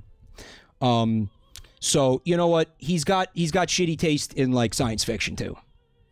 If he's gonna say that. Well, he liked the series, but he didn't like the end. You know what? He doesn't know what the fuck he's doing. I don't like it. I don't like any of it. Ghoulfang Man bets that his dick is all veins. just all veins, like no spongy matter. Oh man, it's just a fucking vein bundle. Oh, that's got to be not cool to see. Anyway, what else you got? Okay. Do we want to keep going down this rabbit hole of how to date stripper guides? I think we should look at these things and we should just kind of pull out the funny bits. I agree. Because I don't think chat loves this. I feel like this is just uncomfortable now, right? You know what? I'm not uncomfortable, but I could see it getting uncomfortable. I'm a little uncomfortable. Oof. I didn't think it was gonna feel this gross going in. Although, well, you know, I have this one. I have the benefit of pawning that off on you. You know, but you know, I don't. It's fine. Nobody cares. What do you got? All right. So this next one is how to date a stripper with no money down. This one has a very short description. May I read it? Go. Have you ever wondered how some guys get strippers to go home with them? You've probably noticed that the guys were not much to look at either. You probably think they must have spent a lot of money at the club or used drugs to lure the dancers in. You're probably correct. Oh my fucking Christ. In this book, I'll teach you how to get with scorching hot strippers without spending lots of money or using drugs to attract them. Oh well, at least he's fucking being ethical. At least we got that. You will learn many concepts about the strip club environment and many ways to target the perfect stripper to accomplish your goal of getting a stripper. Fun choice of vocabulary. You know, again, like I have to tell you, it's so ugly.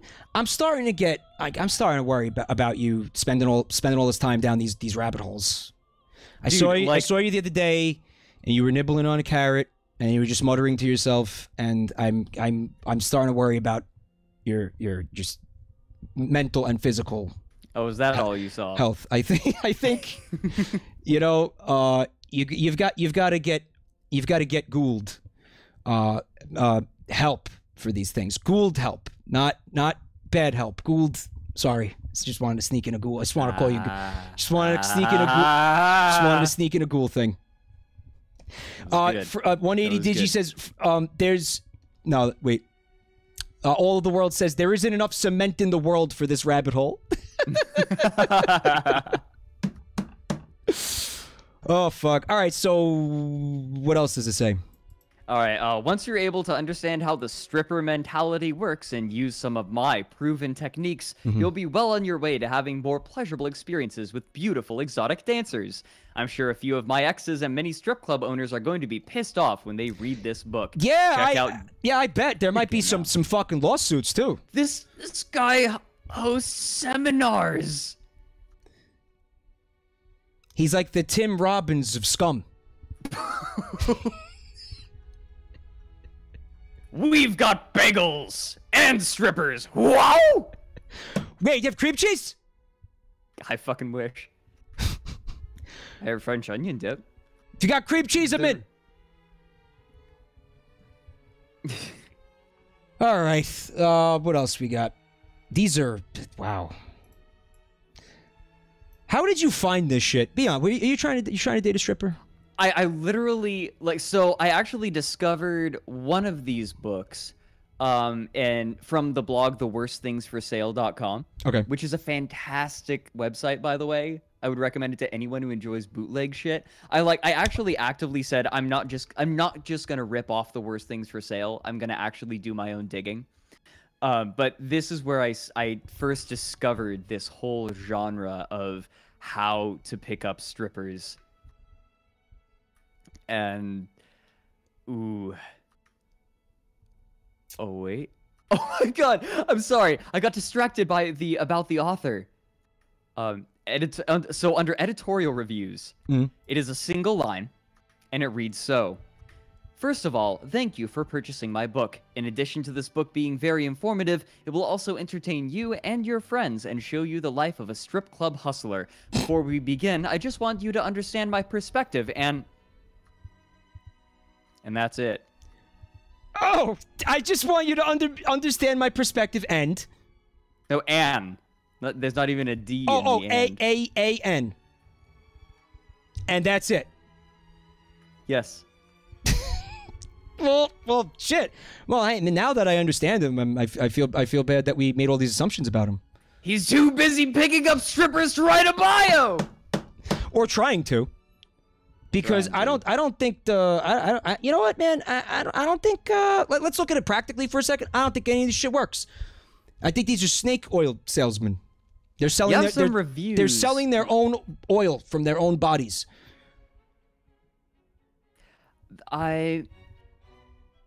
Oh, you got reviews? No, there are a couple reviews on some of these books. Like for the previous one, there are 5 reviews. 2 of them, it looks like, are 5-star. 2 of them are 1-star, and one of them is 4-star. One person rather enjoyed it. I want to hear I want to hear from the people that hated this. Okay, so 1-star. So Panther writes, this is PUA feed of the highest order. What's PUA? Pickup artist. This is pickup artist feed of the highest order. Don't waste your money. Learn how to see women as people, not conquests. Just saying, brah. Wait a minute, what? Learn how to what? That's consistent. Occasionally you get people commenting that are like, this is gross. That's madness. People? What? Say that it's people? Wow, that works? I'm also beginning to notice a pattern. So, of these books that have reviews, the 5-star reviews always have the approximate same word count.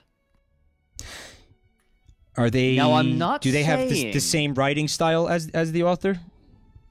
Does he frequently end sentences in the word "an"? Now, I'm not saying that they're fake reviews, but there is some evidence to suggest that there may have been review tampering. Oh, tampering. Perhaps. Oh, tampering. Further Oh, my goodness. investigation may be warranted. Further investigation, indeed.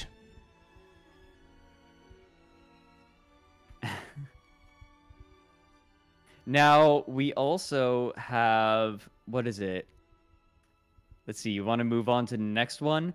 Oh, my God. The author of this next one, his name is incredible. I feel like we should say their names. I feel like that's shitty somehow. I think it's a pseudonym. Just saying. Even still. All right. Here, I just linked the next one. entitled How to Pick Up Strippers, Everything You Need to Know to Take Home Strippers and Exotic Dancers. All right, that's definite. Oh, I would actually recommend, right, there was one of them where the peek inside was incredible.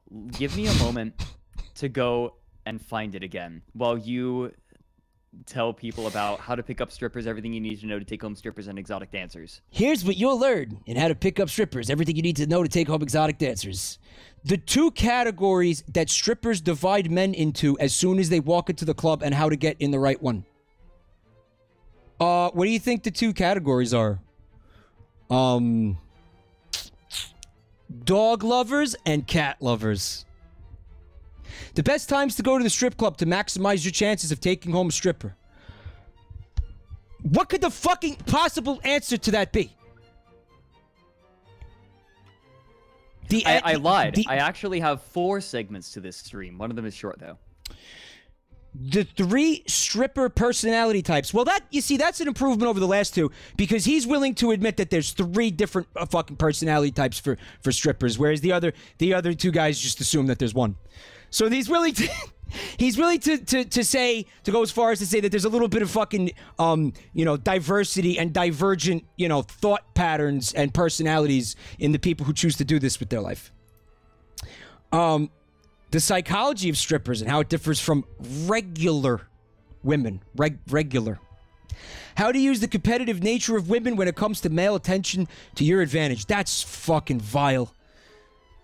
How to get prepared for a night out at the strip club to maximize your chance. This is just the same fucking regurgitated shit over and over and over. A crib sheet to picking up strippers. You got your stripper PUA bingo card? Oh my fucking god. This has been a little bit dark. But I have some good news. What do you got? I have something to maybe alleviate this a little bit. Shine the light in here. So let's suppose. Yes. You are a man who has picked up a number of these books and they've worked. You have managed to take home stripper after stripper without offering her cocaine or money or anything.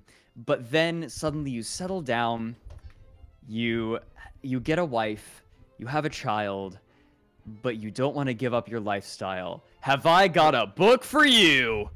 Oh my fucking god. Introducing Explaining Your Porn and Stripper Habit to Your Girlfriend/Wife. Diplomatic answers to put her at ease. Fuck. Jesus.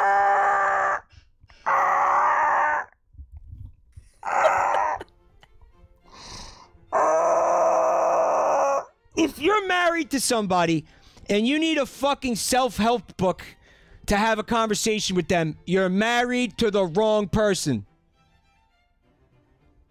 Or they're married to the wrong person. Somebody's married to the wrong person. That was your light in the darkness? Oh, yeah. I'm here for you, babe. It was so bright, it gave me, like, fucking skin cancer. I got melanoma from that shit. Let's move on. What else you got? Okay, I'm trying to find the book that is absolutely fucking hilarious in this genre. Actually, while I find it, here's an extra treat. You get a treat? Here we go. This is Birds 3, the group date. The description simply reads... The description Don't read that! reads Don't read that! Don't read that! don't you know? Okay. Oh, Ashley, what are you doing? Wow. I'm not... No. We got it. No. I got it. No, we're not doing this. No, we're not doing this. Chat, you have the name of the book. If you're curious, you have the name of the book. Oh my fucking god. What are you doing to me?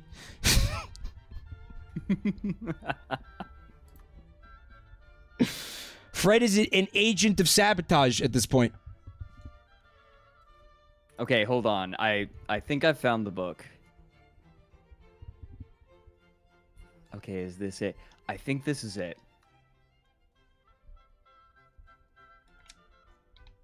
Wait. Never mind.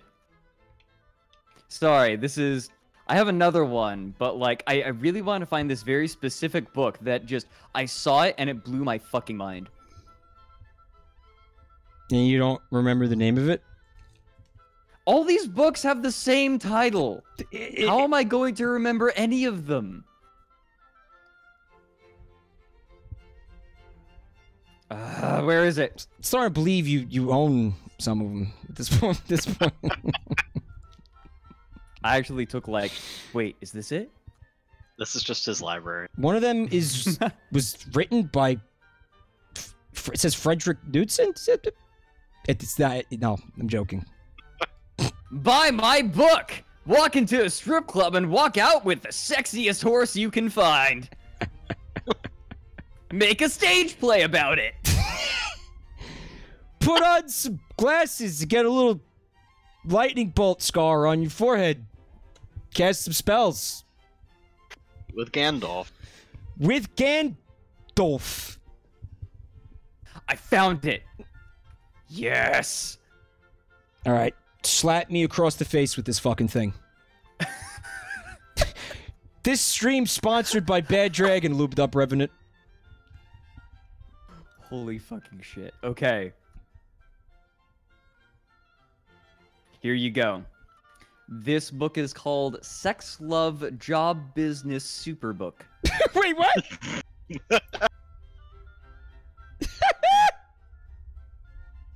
Except, so Ooh. this is pretty unassuming. It looks shitty. It looks shitty. I encourage you to use the look inside feature to discover the true title of this book, which reads Love-Lust-Kink number 18, 7 books on sex, love, erotic jobs, and businesses. What is kink number 17 and what are kinks 1 through 16? Are they alphabetized? Oh, what do you mean kink number 17? What is he talking about? Oh, because So there's 16. There's 16 volumes of this book, and they're all about not dating strippers. That's not what this is. This is about the 16 volumes of this book. All right, I'm not reading this incorrectly. The 16 volumes of this book about jobs and business ideas for the sex, love, erotica fields are as follows. And there's 16 books, volume 1, sex worker escort guide. So he's telling you how to break into this business, which is, you know, I mean, maybe that's, you know, again, you might, that's fine, right? But then you think that's what it is. At the end of it, Volume 16 says wedding guide?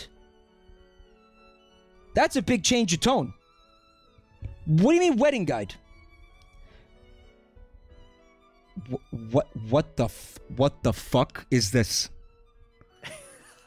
I don't even know. What is he talking about? I don't know. If you scroll... Does he know how to write? No. This is a fever dream. Well, what was that? Atheist dating? What? Where do you see atheist dating? Oh, I just started scrolling down because I'm like, how far can these volumes go?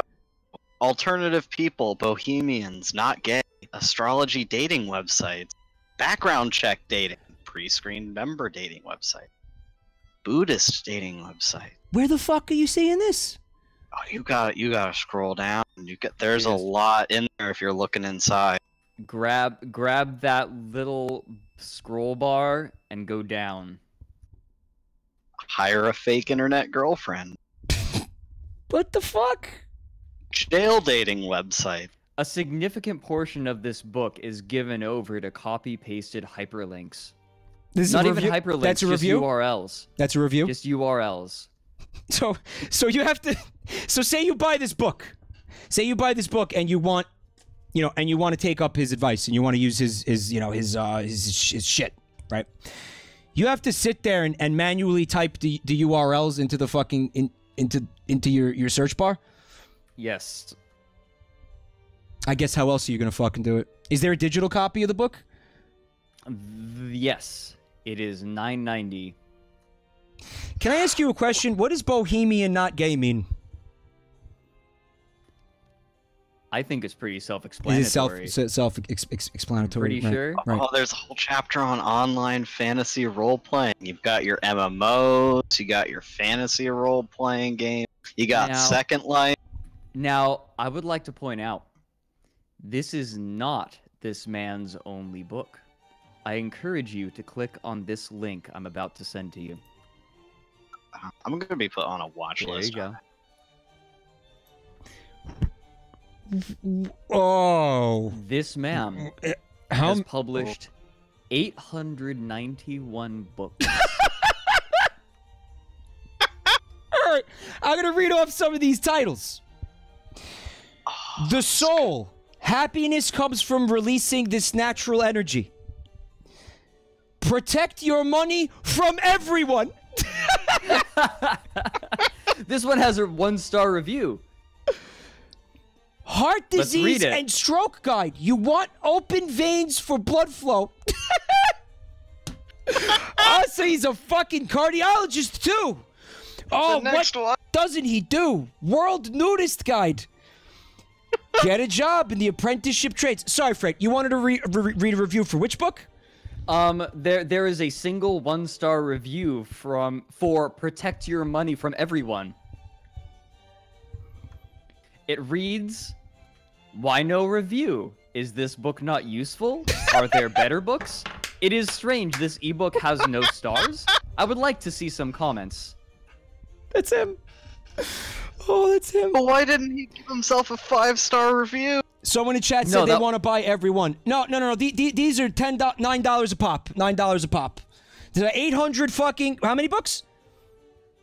It's 891. Okay, 891 times 9. If anyone wants to get a calculator out, I can't do that in my head.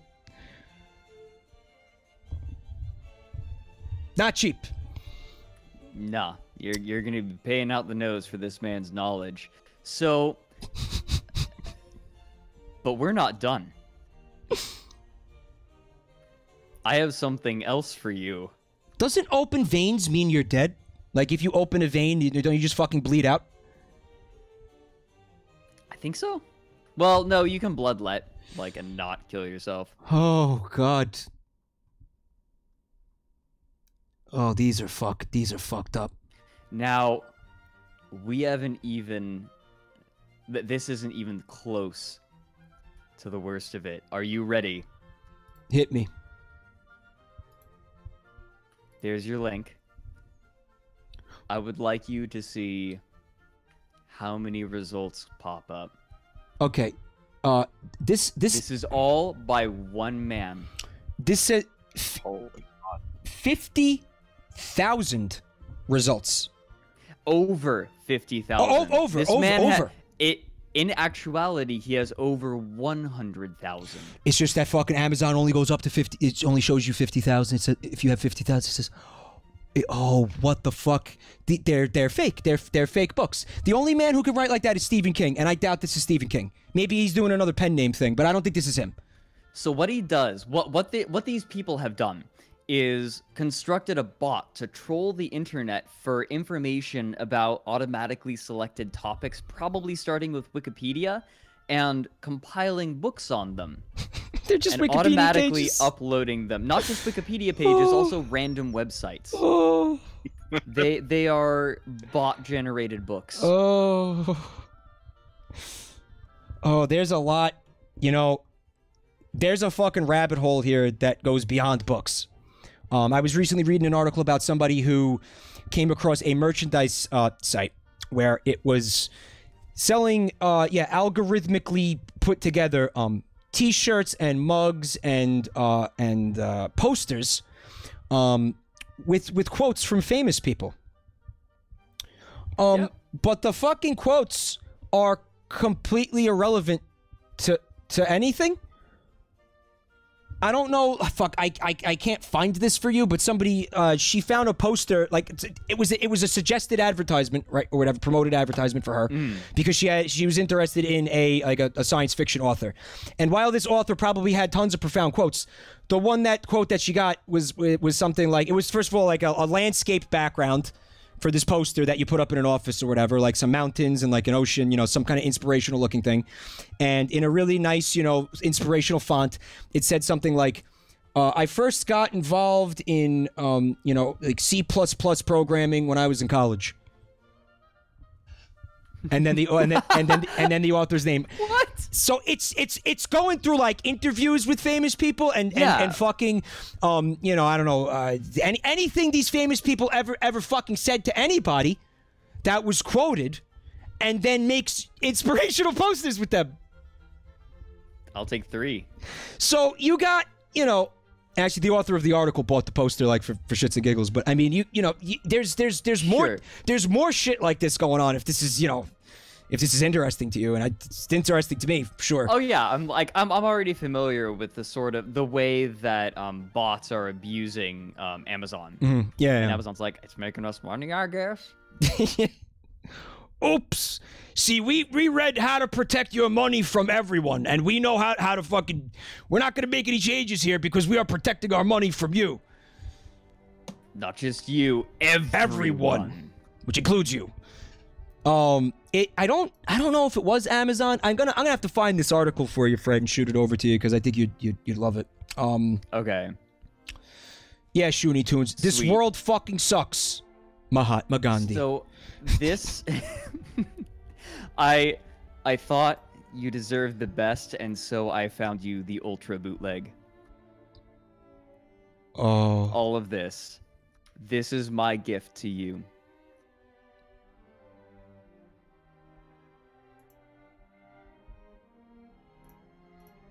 Am I supposed to get a link from you?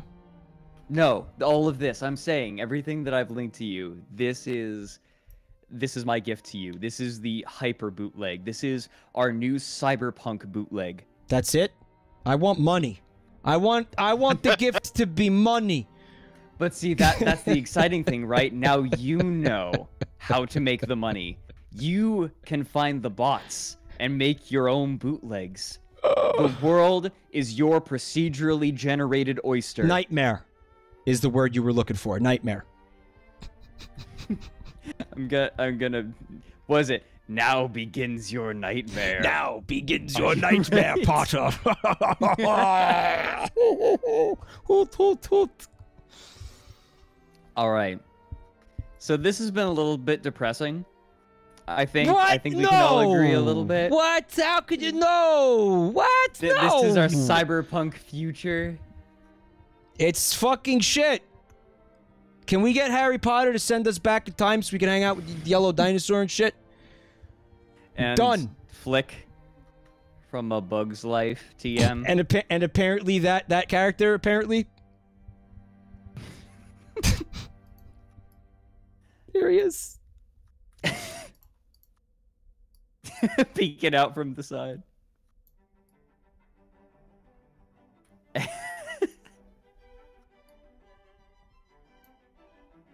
Okay. So I have one last thing, Okay. if you are ready for it. I am. This is one of my favorite little tidbits, like weird little tidbits from history that I discovered a while ago. It is a book. It's an old book. It is from 1884. Oh. Yeah, I figured we've been hanging out, you know, bootleg Amazon. How about some old-timey bootleg? You told me about this before. This is great. I think I did tell you about it. I was wondering if I did. So for those who are not aware, this is an English phrase book called English as She Is Spoke. There's a little bit of backstory to this book. So sometime in the 1800s, late 1800s, a Portuguese man who did not speak English decided to try his hand at writing an English phrase book. It was very rightly ignored until an English publisher discovered it, thought it was the funniest thing he had ever read, and decided to republish it under the title of English as She Is Spoke, or A Jest in Sober Earnest. Just having a laugh, mate. Well, it's kind of, it's kind of, is he bullying this Portuguese guy? This is definitely in the vein of like Time Cube, where you're looking at the site and you're like, oh my god, this is absurd and hilarious. Like, people ate this book up. There were multiple editions of this book. Crystal Diglett in chat, what's up?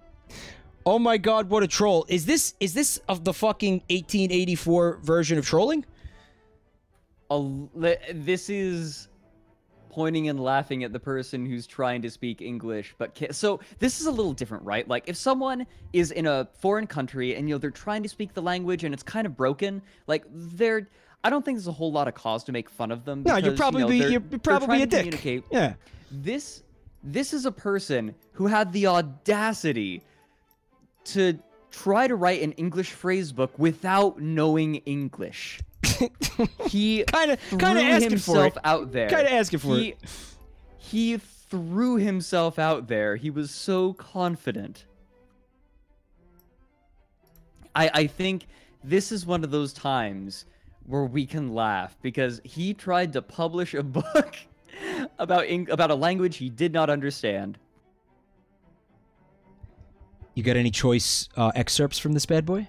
So this is divided into, this is actually an interactive piece. There are 3 sections. The first is items or short phrases that you should know or are useful. The second set are idioms and idiomatic phrases. The third section consists of dialogues, and Mike, I was hoping you would join me in reading some of them. That sounds delightful. I've always wanted to learn English. I'm sorry, I'm savoring this. I love this book. I have a tenuous grasp on it as it is. I've always been, always been wanting to brush up on my English skills, for sure. So, let's begin on page 5. Which is where we begin. Like, that's where the real meat of the book begins. Oh, you mean page V? Oh, no, I'm in the introduction. No. Yeah, go past the introduction. Okay. All right. The meat. I have found the meat. Excellent. So, would you like to start us off on the right page, on page 5, telling us about items of the man? English as she is spoke. Of the man. You have all these different descriptions of body parts. First you have the brain, and then you have the brains, and then you have the fat of the leg. The fat of the leg. Oh, and the ham. The ham, you know. Maybe he means hamstring? Maybe? Or maybe he means, like, you eat that? Long pig? The inferior lip. The superior lip. Oh, is he? The marrow. And the reins. He might have meant veins? Maybe? It's hard to tell. Like the reins as in, like, reins of a...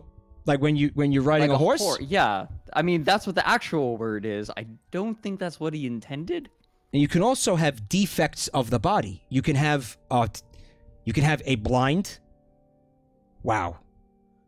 Man, it's a bad time if you get a blind. You could also have a lame.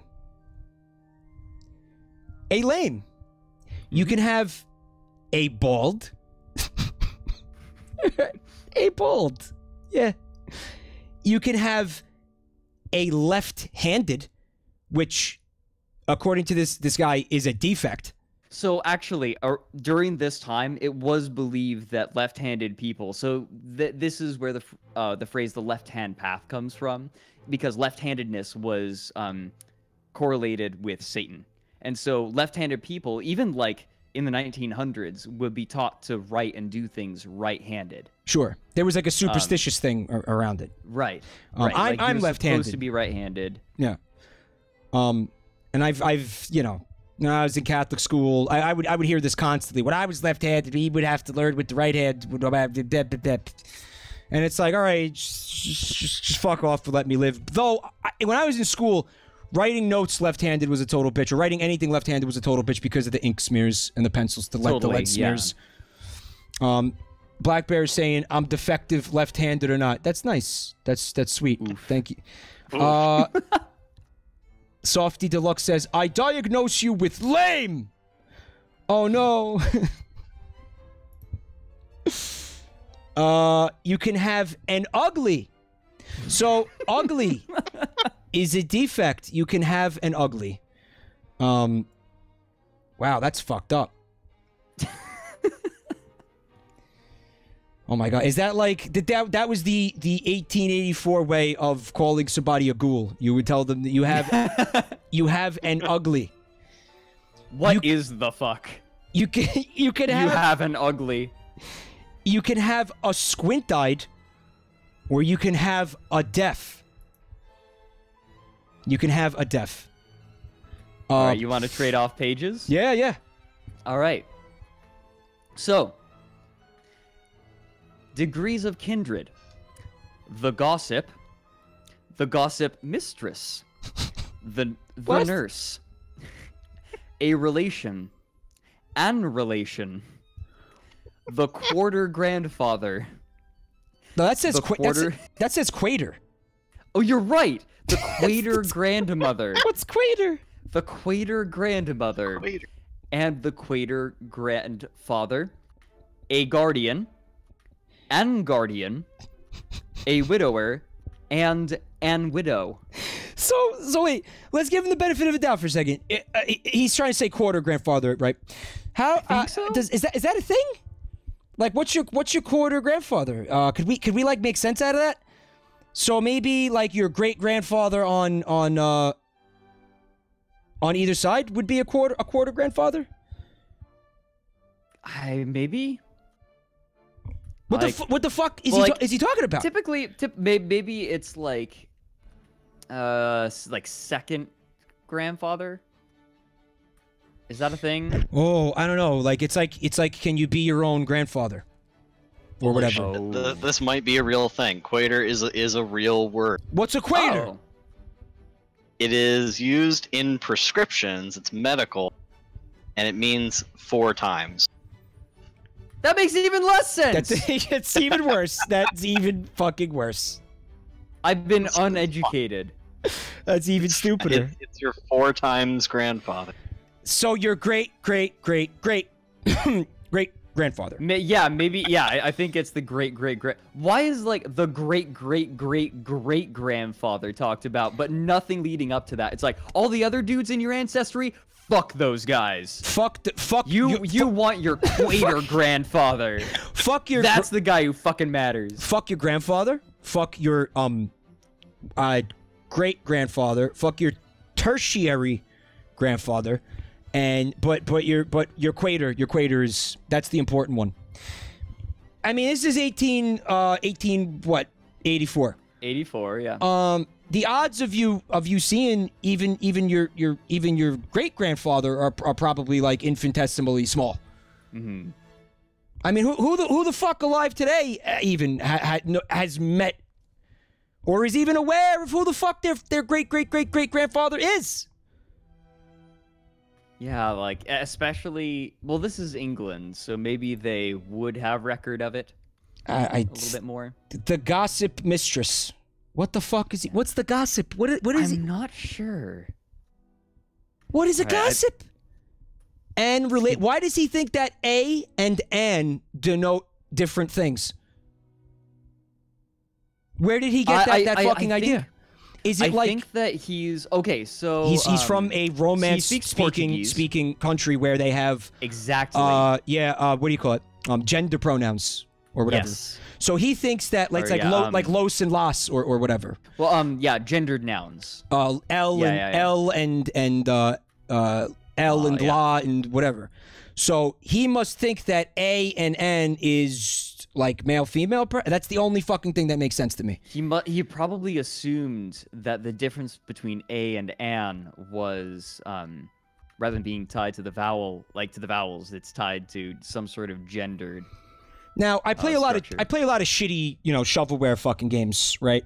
And one thing that I can't wrap my fucking head around for the life of me is these people who, because I'm playing games in English, obviously, English games. Well, they're trying to use English in the dialogue, and it's so fucking broken sometimes, where you have to imagine it can't be hard to go, on a fucking forum somewhere and say, is there an English speaker who would be willing to help me fucking make me not look like, I fucking don't know anything about this language, so fucking my game is like even 1% more presentable. I'm sure there's people who will even do that like for free. I mean, takes too long. You gotta pump it out. Fuck yeah. Well, yeah. That's your answer, of course. You gotta pump it out like a work break wank. All right, what else we got? We got trades. We got trades. Yeah, we have the starch maker, the barber, the coffee man. Coffee man. That's like a barista. I guess. I don't. They might have called them that back Coffee then. Like man. a lot of these are fine. Like it's just occasionally. It's like driving down a country road with a lot of potholes. It's like, all right, I think we're fine. I think. Oh fuck. I see a trade that's out of pork shop. We gotta call Domino's to come fill the potholes. Yeah, pork shopkeeper. Right? Is there a thing as like a butcher shop that only deals in pork? Probably. We'll give it to him. Cartwright. Somebody who makes carts. Yep. Tinker, comma, a brazier. I think that's how you pronounce it. Something to do with metalworking, I think. Yeah, it's a brazier. I think is a pot with coals. A brazier. Yeah, that's. I thought that at first. I'm like, wait a minute. No, he got it right. Nailer, porter, Chinaman.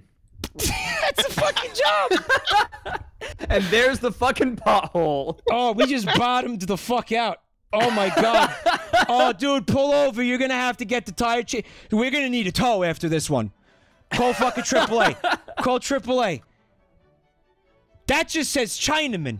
When I grow up, Mom, I want to be a Chinaman. Well, if you work hard and go to trade school, you could learn how to be a Chinaman. What the fuck? It's 1884. Maybe that's what he thought like a railroad worker was called. I bet you that's what the fuck he honest to God thought that was the name of what you called somebody who worked on a railroad. I'm willing to bet, like the indentured servants. Oh my fucking it's just Christ! Like all the Chinese are indentured servants, so I get like they call them Chinamen. So I guess I bet that's what happened. You could be a founder. You could be a gravedigger, right?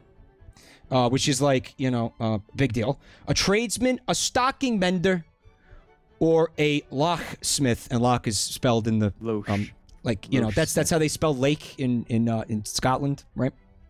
I don't know what the fuck that's about, but that's it. Those are all the jobs that you can have in the world. Goodbye. Pick one. That's it. You get what there's like 10, 12? You get 12. There's 12 to pick from, and that's it. One of the most peculiar things to me about this book, because I'm pretty sure that they didn't get rid of any of them. These are the ones that he chose to include that he thought were the most important.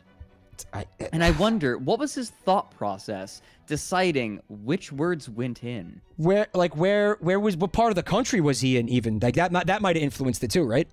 Mm-hmm. A nailer, like that's somebody who just makes nails.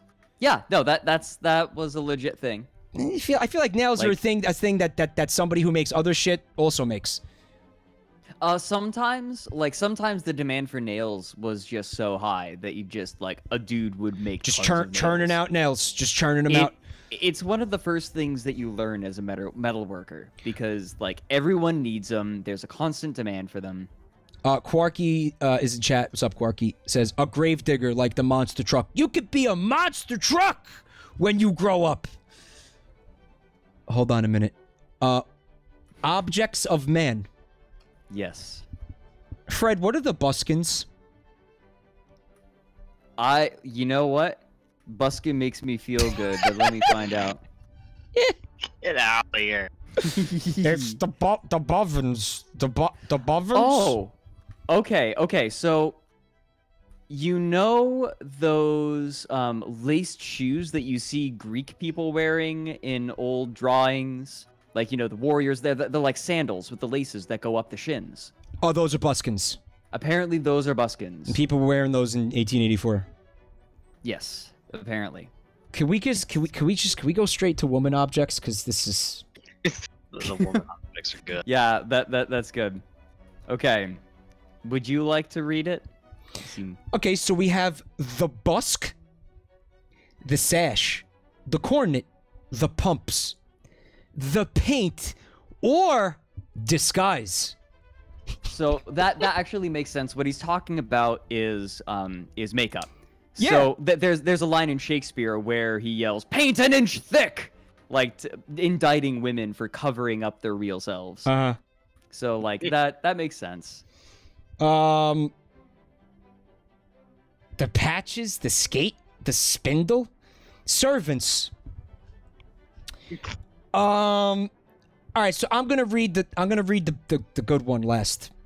You have spendeth, businessman. You have a groom. You have a running footman, but you can also have a coachman. A coachman. He sources the coach. He also writes really fucking demeaning to women self-help books and sells them on Amazon. The coachman. I'm gonna show you how to get the coach. Dude, what the fuck? He's saying coach man. He means coach. He means coach man. Yes. Are you showing the book on stream? No, because I can't. Because it's like okay. Yeah. Maybe we should give people a link to the book so we can. Yeah, I could do they that. can follow along if they like. I could do this. All right, class. So we're on page 7. Do you want to go to the dialogue portion? You know what? There's one part before that. Okay. That I'd like to look at. Let me run through it real quick. Here we go. So, some familiar phrases. Insects and reptiles, and he says morpion. What's a morpion? A morpion. What's a morpion? Sort of fish. Look at that fish and shellfish. It's not a scorpion? A hedgehog is a fish and a shellfish. Yeah, it is. Yes. Wait. What are you talking about? Hedge space hog. Oh, so he has a bird section, and he has a fishes and shellfishes section, and one of the fish here is a hedgehog. Yeah, gotta swim fast. Yeah, cool. We need to read the quadrupeds beast. Swimming around we at the do. speed of sound. All right, quadrupeds, beasts. You have lamb, you have ass, you have she-ass, which is S-H-I-S. Then, of course, you have the ass cult. Ram, otherwise known as an Aries. A rock buck. Then, of course, you have a dragon. You have wild sow, lioness, and dormouse. I'd like to point out, at least he's recognizing that a dragon is a quadruped. Thank you. I was going to point that out. It's a four-legged creature. That's what the definite quadruped means. Four legs. I Four thought limbs. you might like that. 4 limbs. I appreciate that. This fucking guy knows what's going on. Wow. So for those of you who are just tuning in, we are reading an English phrase book written by a Portuguese man who did not speak English and was disseminated throughout Britain as a joke book. Like, lol, this guy tried to write a phrase book and he didn't know English. Oh, wow. It was immensely popular. This was 1884. Music's instruments. There's only 3. A flagellate. Flagellate. A drum. And a hurdy-gurdy.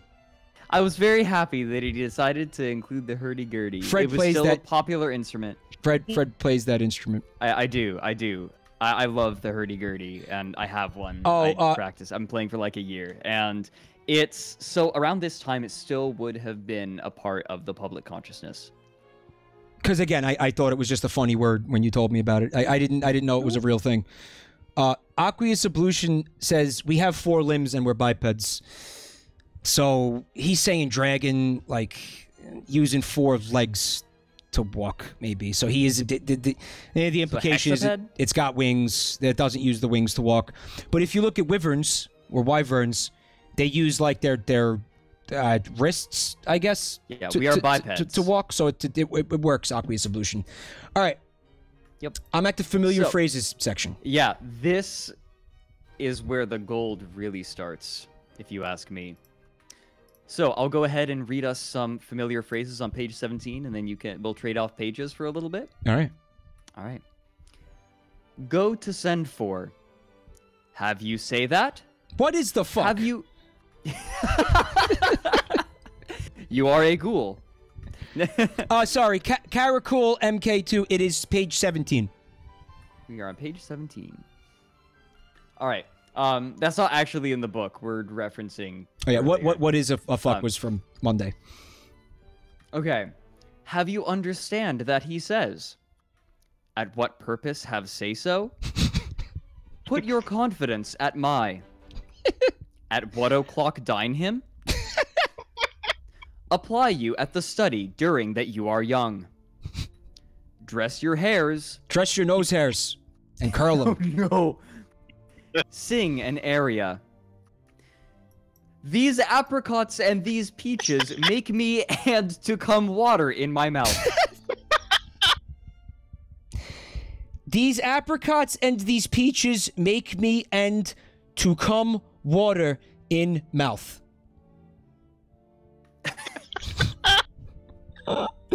Maybe it's just like the peach just looks so juicy. It looks so much like a butt.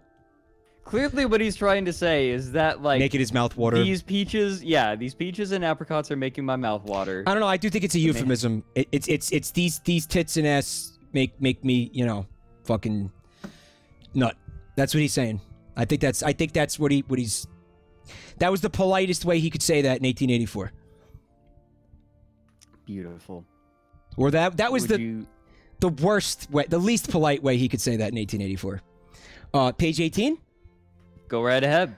How do you can it to deny? Wax my shoes. That is that I have think. That are the dishes whose you must be and to abstain. What is he trying to say there? That are the dishes, like, you know, what you eat off of, whose you must be and to abstain. I got is he saying nothing. from like abstaining from eating, like don't eat the dishes? You are what you eat.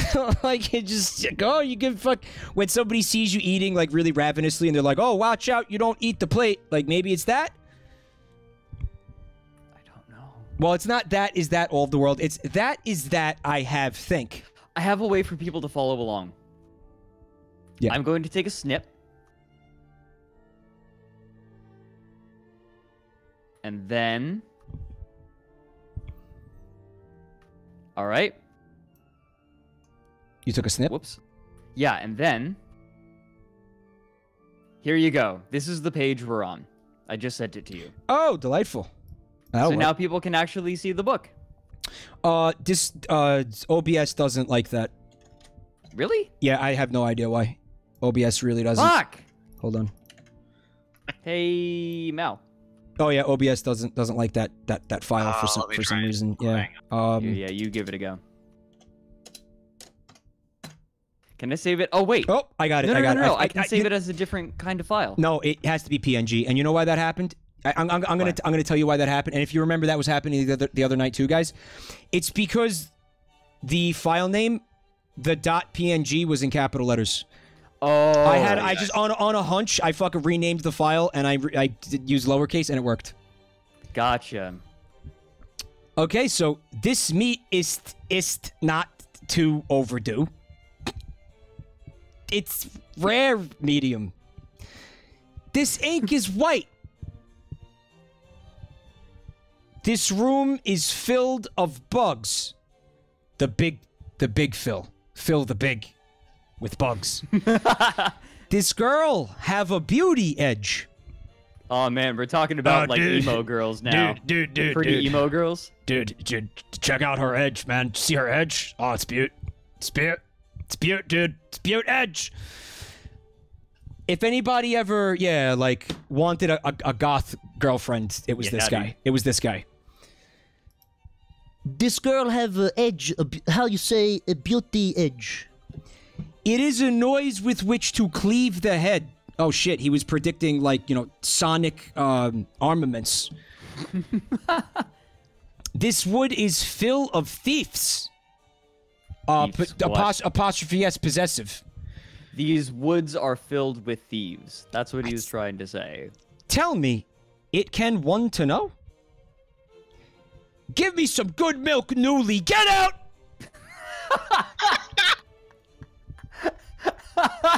Fred, give me some Gould milk. Oh. And then Newly, get out! Get to me after stream. Tomorrow, a high shall be entirely her master. What? Or unoccupied. She do not that to talk and to cackle. Dry this wine. He laughs at my nose. He jest by me. Oh, that's cold. He has spit in my coat. What the? Who's spitting my visor? Wow, what a dick. He has me take out my hairs. Oh no, now I have a bald. He does me some kicks. He does me some kicks. What? He's kicking me? I'm feeling dumber, man. This is hurting my brain. Why I don't you like trying to parse out what he's trying to say. go for It's like a puzzle. go for page 19. Sure. My pleasure. He has scratched the face with hers nails. It gave me pause. He has scratched the face with hers nails. He burns oneself the brains. What does he? Wait, he has scratched the face with hers nails? Is he saying He scratched someone's face with her nails. with somebody else's nails? Hers nails. Oh my god. She scratched maybe his face? Maybe he was going to the fucking, like, strip club trying to pick up strippers and one of them scratched his face? He was trying to explain. He was trying to use some of those tips in that book talking He was to like, your you spouse see, about... you're a stripper, which means that you have a very predictable psychology that's easily understood. So I'm going to use my knowledge of that to manipulate you. Now you gotta pick out the stripper that's... That doesn't make you want to claw my fucking eyes out, right? I mean, how? Why are you fucking scratching at my face? What did I say? I don't understand. Honey? Why the hostility? Honey, I love you, and I love the kids, but it's just part of my lifestyle and my personality that I go to strip clubs, and I sleep with strippers. Now, if you don't like that, you knew that getting into this relationship, you knew that about me, that it was an important part of my... Okay, no, I'm going too far. I love let's you, continue. and I love the kids, but I love strippers more. It's a part of me. He is valuable, his weight's gold. He has the word So for he's to worth... laugh. He's worth his weight in gold. In gold. Okay, he's trying. Yes, God bless him. Polybius, this is Fredrik. Yes, I'm the down the rabbit hole guy. Yeah, if Hi. anyone doesn't know, this is Rabbitman. Fred Rabbitman. Thank you. Mods, why don't you link his YouTube channel in the chat for me, please? Thank you.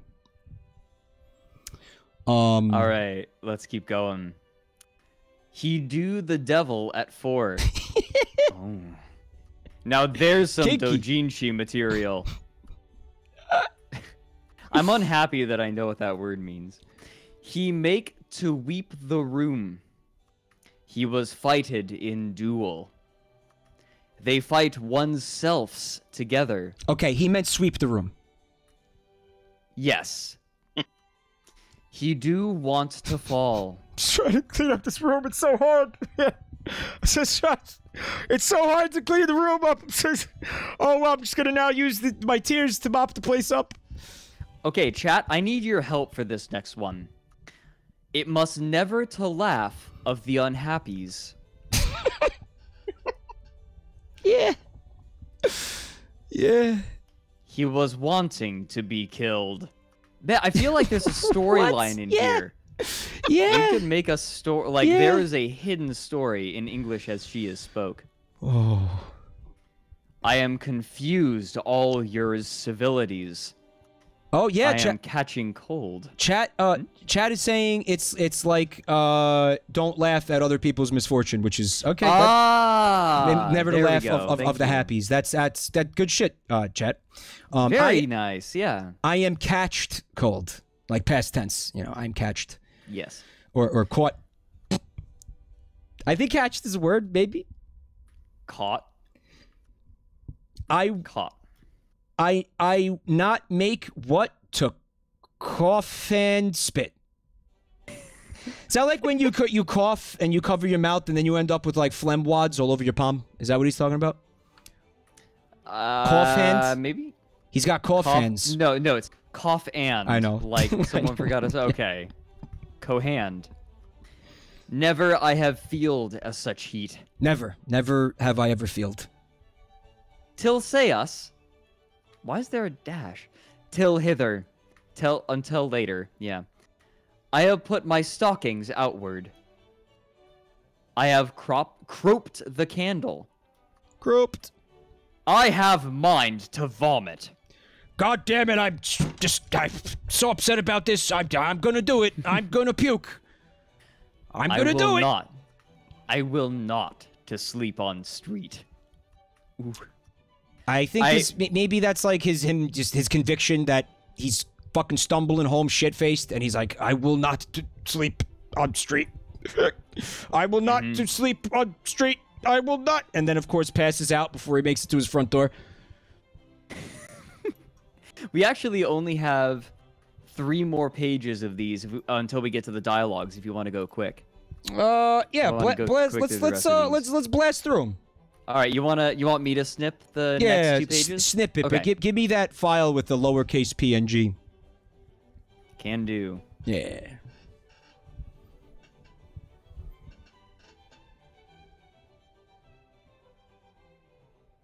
Okay, this should do. Here you go. Will that work? Thank you. It works like a charm. Perfect. I am catched cold in the brain. I am pinking me with the pin. Pricking. I dead myself in envy to see her. Oh, I just dead myself. Oh, in envy. I take a broth all morning. I shall not tell you then 2 woods. I can't even... I can't make heads or fucking tails. I got nothing. Yeah, no, these are getting harder to parse. You're not the only one. Have you understanded? Would be an understatement for me to say no. It would be an understatement.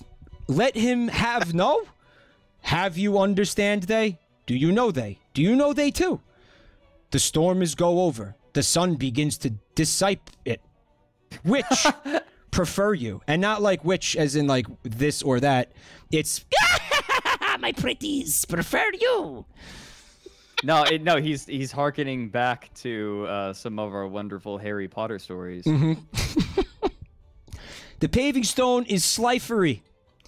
The thunderbolt is falling down. The rose trees begins to button. To blossom? No, see, I actually... Good try. Okay, I understand that he's, like, fucking this up, but I do actually really like the idea of using this metaphor. Like, because think about it, like, the trees, the buds on the trees looked like buttons. That's a really great metaphor. Well, a very fresh fucking flower is called a bud, right? So maybe a bud is related to button, maybe. Budton. Yeah, that's where he was going. Yeah. The ears are too length. Budding, yeah. Whose okay, ears someone are in too chat. length?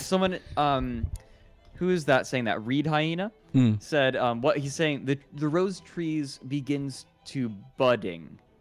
Like they are budding, not button. So he misheard that, basically, and he thought it was like the fucking thing to fasten your... The hands itch at him.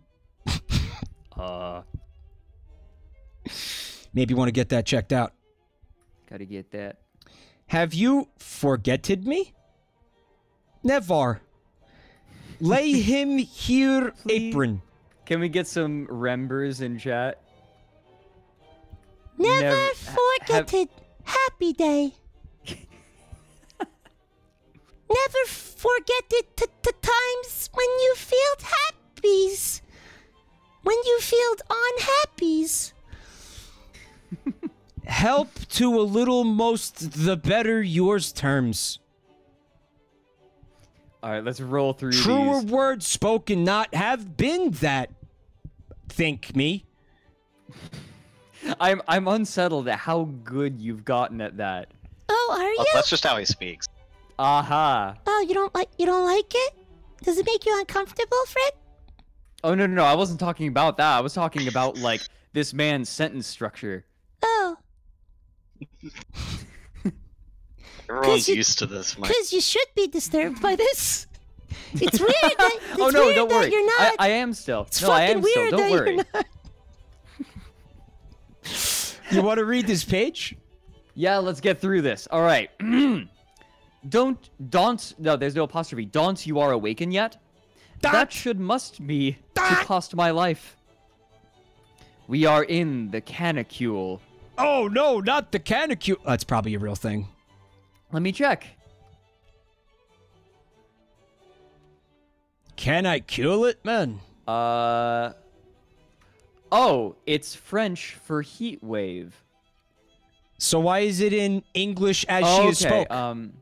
They refer to the dog days of summer. Interesting. Okay. I don't know French people in Portugal. No budge you there. Do not might ones understand to speak. Where are their stockings, their shoes, her shirt, and her petlicot? Petlicot. This petlicot makes come water in mouth.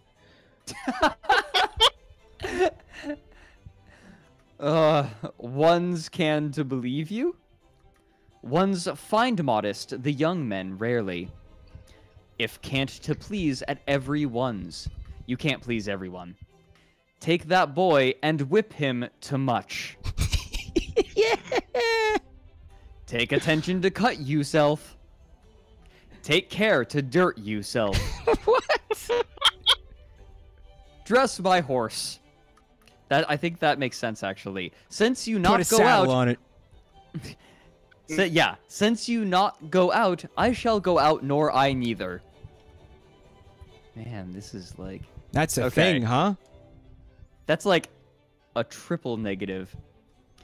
That may dead if I lie to you. Okay, that makes sense, kind of. No, it doesn't. You added a What? 2 to make it make sense. Oh, you're right. That may dead if I lie you.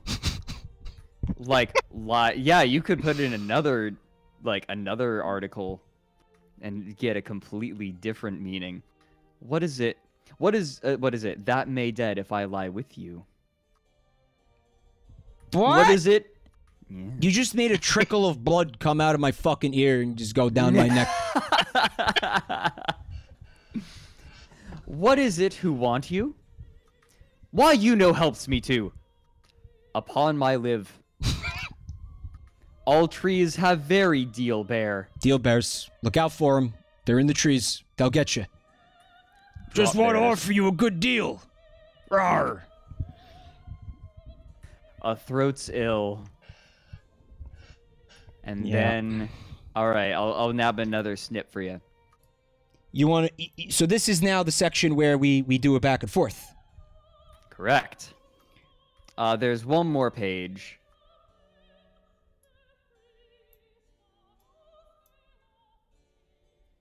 Okay. Here you go. All right, so we've got one more page of One more page. Phrases. Take us home. You shall catch cold ones, and then Yeah, I'd like to. crack one open with the boys. Yeah, guys want to crack open a cold one? You make grins. I hope I make grins. I try to. Will You some? make me grin. Will some mutton? I don't know. Will it? Will you fat or slight, you obese, repulsive worm? Will you fat, oily pig worm? God. Will you this? Will you? Will you a bon? You not make who to babble. You not make that to prate all day's work. You What? You interrupt me. You mistake yourself heavily. You come too rare. You should come more. First parts. All right. Familiar dialogues. All right. Hey, Mike, shall we teach these wonderful people how for to wish the good morning? I would to love do this. Think that good would be. Cherry, you two. How does your father do? He is very well. I am very delighted of it. Where is it? I shall come back soon. I was no came that to know how you are.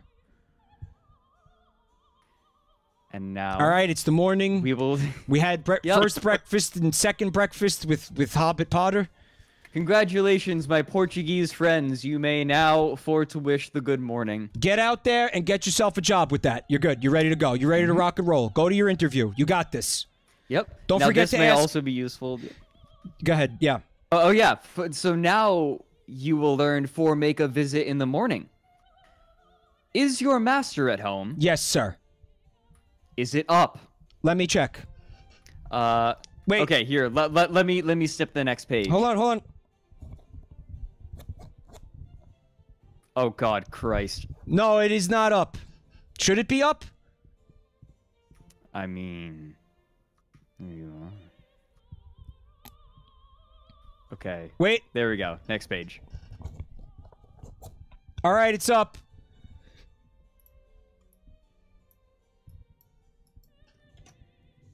This is a long one. Who's next?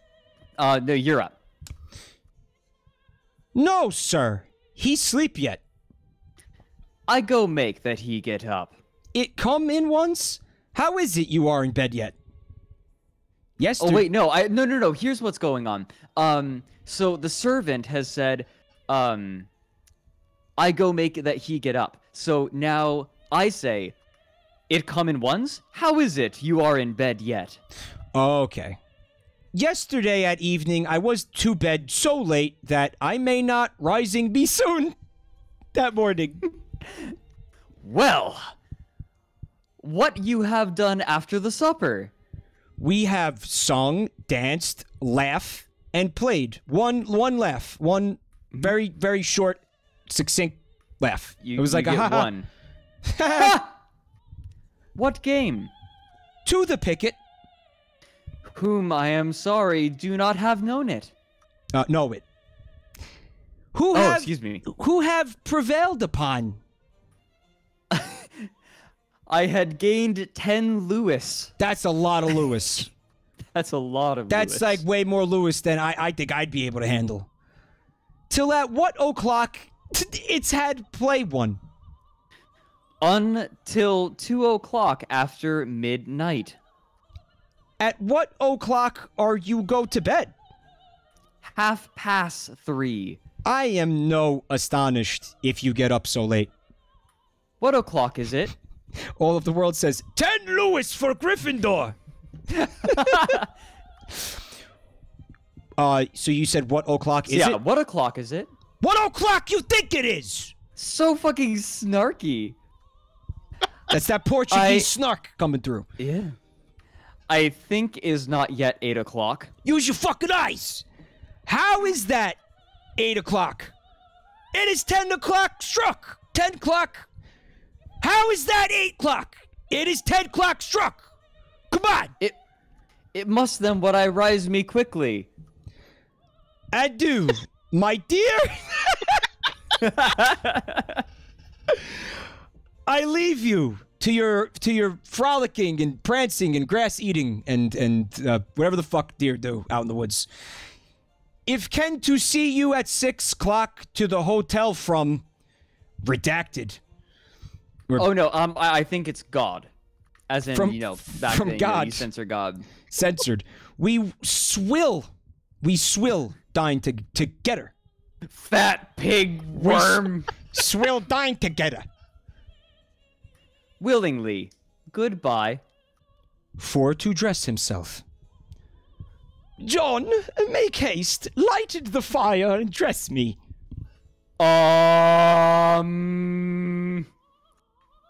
Okay. Give me my shirt. There it is, sir. No, there is it. There is... What? That's... Your line is, there is it, sir. There is it, sir. Is it no hot? It is too cold yet. If you like, I will hot it. No, bring me my silk stockings. It's make holes. Make it's a point, or make to mend them. Do it yourself, fucker. No. Comb me. Take another comb. Give me my handkerchief. It's probably fine. It's probably legit, like the word. Maybe. I don't think so. I do not think at any point in the history of the English language has it been called a handkerchief. Comb me. Oh, comb me harder, Fred. Yes. Oh, comb my put. Gotta get the tangles out of your pubes.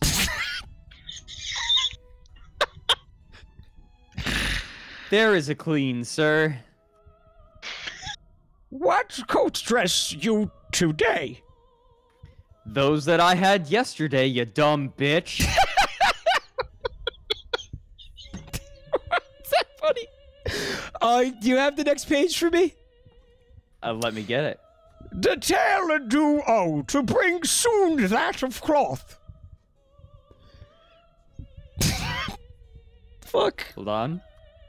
I love this. There we go. Here we go. Let's keep going. We're almost done with this one. Fred, thank you for these lovely gifts. I'm so glad. I'm so glad that you enjoy these. This is you. Yeah, this is you. Have you waxed my shoes? I go wax. It's now. Oh man, getting ready to use EMP. Thanks, Invoker. Yeah, there's a joke only some people in the audience will get. What's the reference? Wex? It's a Dota 2. Okay. Quas Wex exhort. It's Dota 2. It must that I may wash my hands, the mouth, and my face.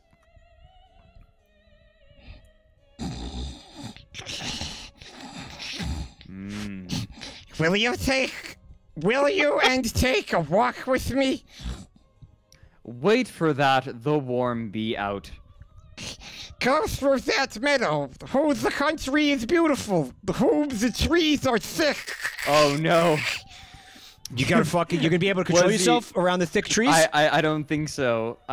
This Portuguese man had some serious dendrophilia going on. Man, that tree is thick. Take the bloom's perfume. Man, this is... Right. It seems to me that the corn does push already. Oh my fucking god, you have a Thickerita emote? Kill me. Oh, Fred's never seen Detective Pikachu, chat. Oh no. At least I don't think. Have you?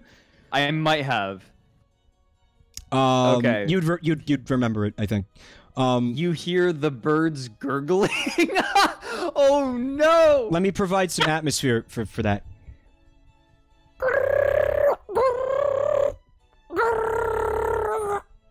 See, I interpret that more of as a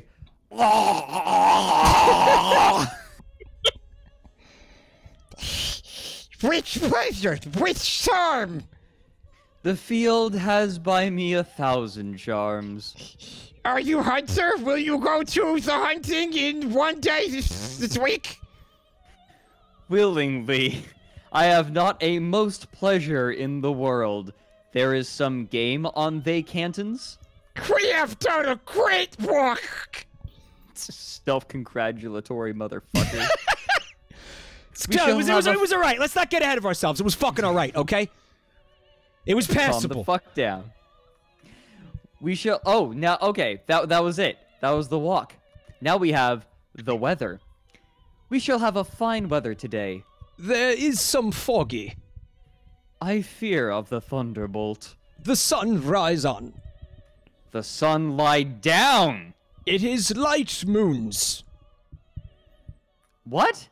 Hold on. You heard him. Like, did they? Okay, no. Those last 3 lines, were they sitting at like a table and one person says, "The sun rise on," and then they wait 12 hours. The other one says, "The sun lie down." This is like an eldritch ritual. And then the moon rises, and the other person says, "It is light moons." This is some fucking like the Shadow over Innsmouth shit. Where like they're sitting around like fuck dancing around the statue for the fucking dark ritual. Oh my god. Mm-hmm. All of the world. Foggy. Is that you, Foggy? Oh, no. Yeah. Okay. I think you're up. Maybe? No, it's you. Okay. For to write. It is today courier days. I have a letter to write. At which does you write? Is not that? Look, one is that. Dumbass. This letter is arrears. It shall stay to the post. This pen are good for not. Oh no! This pen are good for naughting. Arrears, and then, of course, this letter is arrears, then immediately, this pen are good for naughting. Oh, it's full circle. It's full circle. It's always full circle. During I finish that letter, Jesus Christ! During I finish that letter, do me the goodness to scald this packet. It is by my cousin! How is the day of month? The 2, the 3, the 4, etc. That is some letter to me. Go to bear they letter to the post. Oh dear God. Yeah, there's the fucking pothole. Yeah, someone in chat's pointing that out. The mail truck just bottomed out. Yeah, read Hyena. Oh fuck! Read Hyena. The next page. Read You Hyena got was saying, you gamers ready? Are you gamers ready? Oh no. What do you got? what do you got? What do you got, Fred? Read Hyena says they're debating whether the sun is rising or going. Yeah, like 2 fucking piss drunk, like senile guys sitting on a bench. I say it's going up. No, I say it's going down. Well, shit. Now the moon is there, I think. All right, gamers, you ready to learn some gamer dialogue? After this, all you Portuguese gamers gonna be ready to go to Britain and play some vidya. Esports. Hey, gamers, do you like the gaming? And what pack will you that we does play? To the cards. Waiter, give us a cards game. What is the trump? The club's king. Play if you please, gamers. The heart's aces. We do what? This time, I have a great deal pack. That's this like- Hearthstone pack? Yeah. Fucking great. 3 rares. I was saying the deal pack was like the fucking 1884 like fuck loot crate with the Taylor. Is that an E or an O? That's an O. Taylor, that's an O. Can you do me with a coat? I mean, can you do me a coat? What cloth will you do to? From a stuff what be of season. How much wants the L's for coat, waistcoat, and breeches? What's an L's? Wait a minute. Were they using the L for the for pounds back then? To signify British pounds? What the fuck is an L? Because maybe he saw the sign for a British pound and was like, oh, it's an L. How many L's? No, an L. What is it? An L is a unit of measurement, originally a cubit, approximately the length of a man's arm. Okay. How? Finger. Okay, I was completely off base. So he's talking like length. How long do you want the coat? Yes. Is it me? I don't remember. Oh right. I've lost my place. It's me. I think. Let's see. What cloth? Oh no, I just said that. How much want the L's for coat, waistcoat, and breeches? 6 L's. What will you to double the coat? From something of duration, I believe to you that. What? It just stops there. Where There's is no it? period. I believe to you that.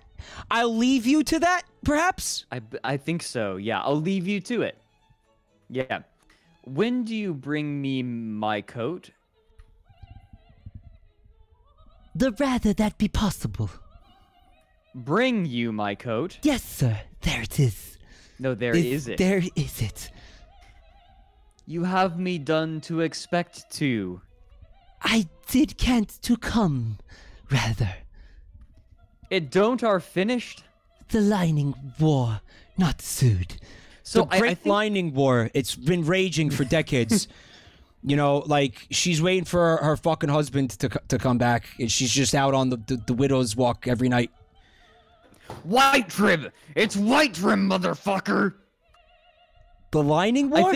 I think what's happening is that there are intervals of time occurring between these lines, There's but nothing they're not denoted. to indicate that. You just kind of have to guess. At all. So, yeah.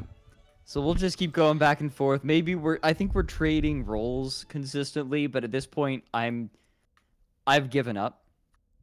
It's feeling hard. We do have to wrap it up soon. It's getting pretty late for me. People are gonna start. Let's. Unless you got one in here that you want to get to. Do you have one you want to get to? Nope. We've gotten through everything I wanted to get through. All right. So everything else is just bonus. Fred, this was a lot of fun, man. Thank you for hanging out. I'm so glad. And thank you for all these delightful bootlegs and things that really were not bootlegs, but were still a shitload of fun. I'm really glad. Like, I hope that the stuff that wasn't directly bootleg was still like in the right vein. It was still enjoyable. I had an awesome time. I hope you guys did too. Guys, thank you so much for coming to the stream here tonight. Fredrik Knudsen from Down the Rabbit Hole. Of course, please check out his YouTube channel. Guys, if you're new here, you don't know me, you don't know who I am or what I'm about, there are links to my social media stuffs in the chat there. There's also some links to my YouTube channels. Speaking of which, I have a new video that I've been working really hard on this week. It's coming out tomorrow. Hell yeah, I'm excited. It's pretty interesting. This might happen in it. Is that me? That might be. If you want to find out, you should watch the video. What do you think of that, Fred? How does that make you feel? A little bit. You want? It makes me feel things. You want a little bit of ghoul on ghoul action? Paint an inch thick. So yeah, don't miss the video, or I'm gonna be not be happy with you. We might have art for tonight. I'm gonna check that real quick. if this web browser wants to stop being a total cock. If you made art for the stream tonight, please tweet it at me with the hashtag JabroniMikeArt so we could check this shit out. We do have some art. Firstly, from Cryomancer Lex. Some stream of conscience art. Lex, this is awesome. If you didn't know, we're doing a charity stream. November 9th, 10th, and 11th, I think. It is. Thank you, Dingo. We're raising funds for the American Foundation of Suicide Prevention. I will be joined by the streamers that you see below there. It's going to be a good time. Come, enjoy. Bring money! Oh, is that really... One of those days is your birthday, Von Seuss? That's really cool. Also, Lex, this art is fucking gorgeous. Thank you so much for this. From Shoonie Tunes, this is from last night's stream. I did a little bit of Okame. Did some Okami art today because I love the game and Mike's playthrough of it. And Mike, of course. Shoonie, stop it. Shoonie, this is lovely art. Thank you. I like... Yeah, so at one point in the game, you have to draw a mask on the dog so you could get into a thing or whatever. And I drew my own mask. Yeah. And there was I missed that bit. I was there last night. Oh, you checked it out? I was like super busy, but I took a few minutes to check out. Like I think I was there for like an hour. It's a fun game. I missed this. Yeah. Wait a second. This is from Sergeant Silly. It says, Xi Jinping reads newest ban list to Chinese People's Congress 2018 colorized. And you can see ban list, Jabroni, Mike, and Fred. That's fucking excellent. And my favorite part is how Winnie the Pooh-esque he was drawn here. Sergeant Silly, this is fucking great. Thank you. And finally from Vindogi, it says, Harold Pottery and the dumbass who wore a tunic and no shoes during a heavy rainstorm at night. By Jowling, Cowling, Rowling. There he is, Harry Potter as a hobbit, with hanging out with, and I don't know, what is that? That's you. And there it is, that's me. The dumbass jabroni who wore a tunic. Yeah. So there's the fucking sweet and sour rain. It's coming down hard. If that were really me, I'd have my fucking head thrown back and my mouth open so I could chug that shit. Though it's also acid, we learned. So that apparently like transports you. Makes you miniature, like makes you tiny or something. It transports you to fucking Middle Earth.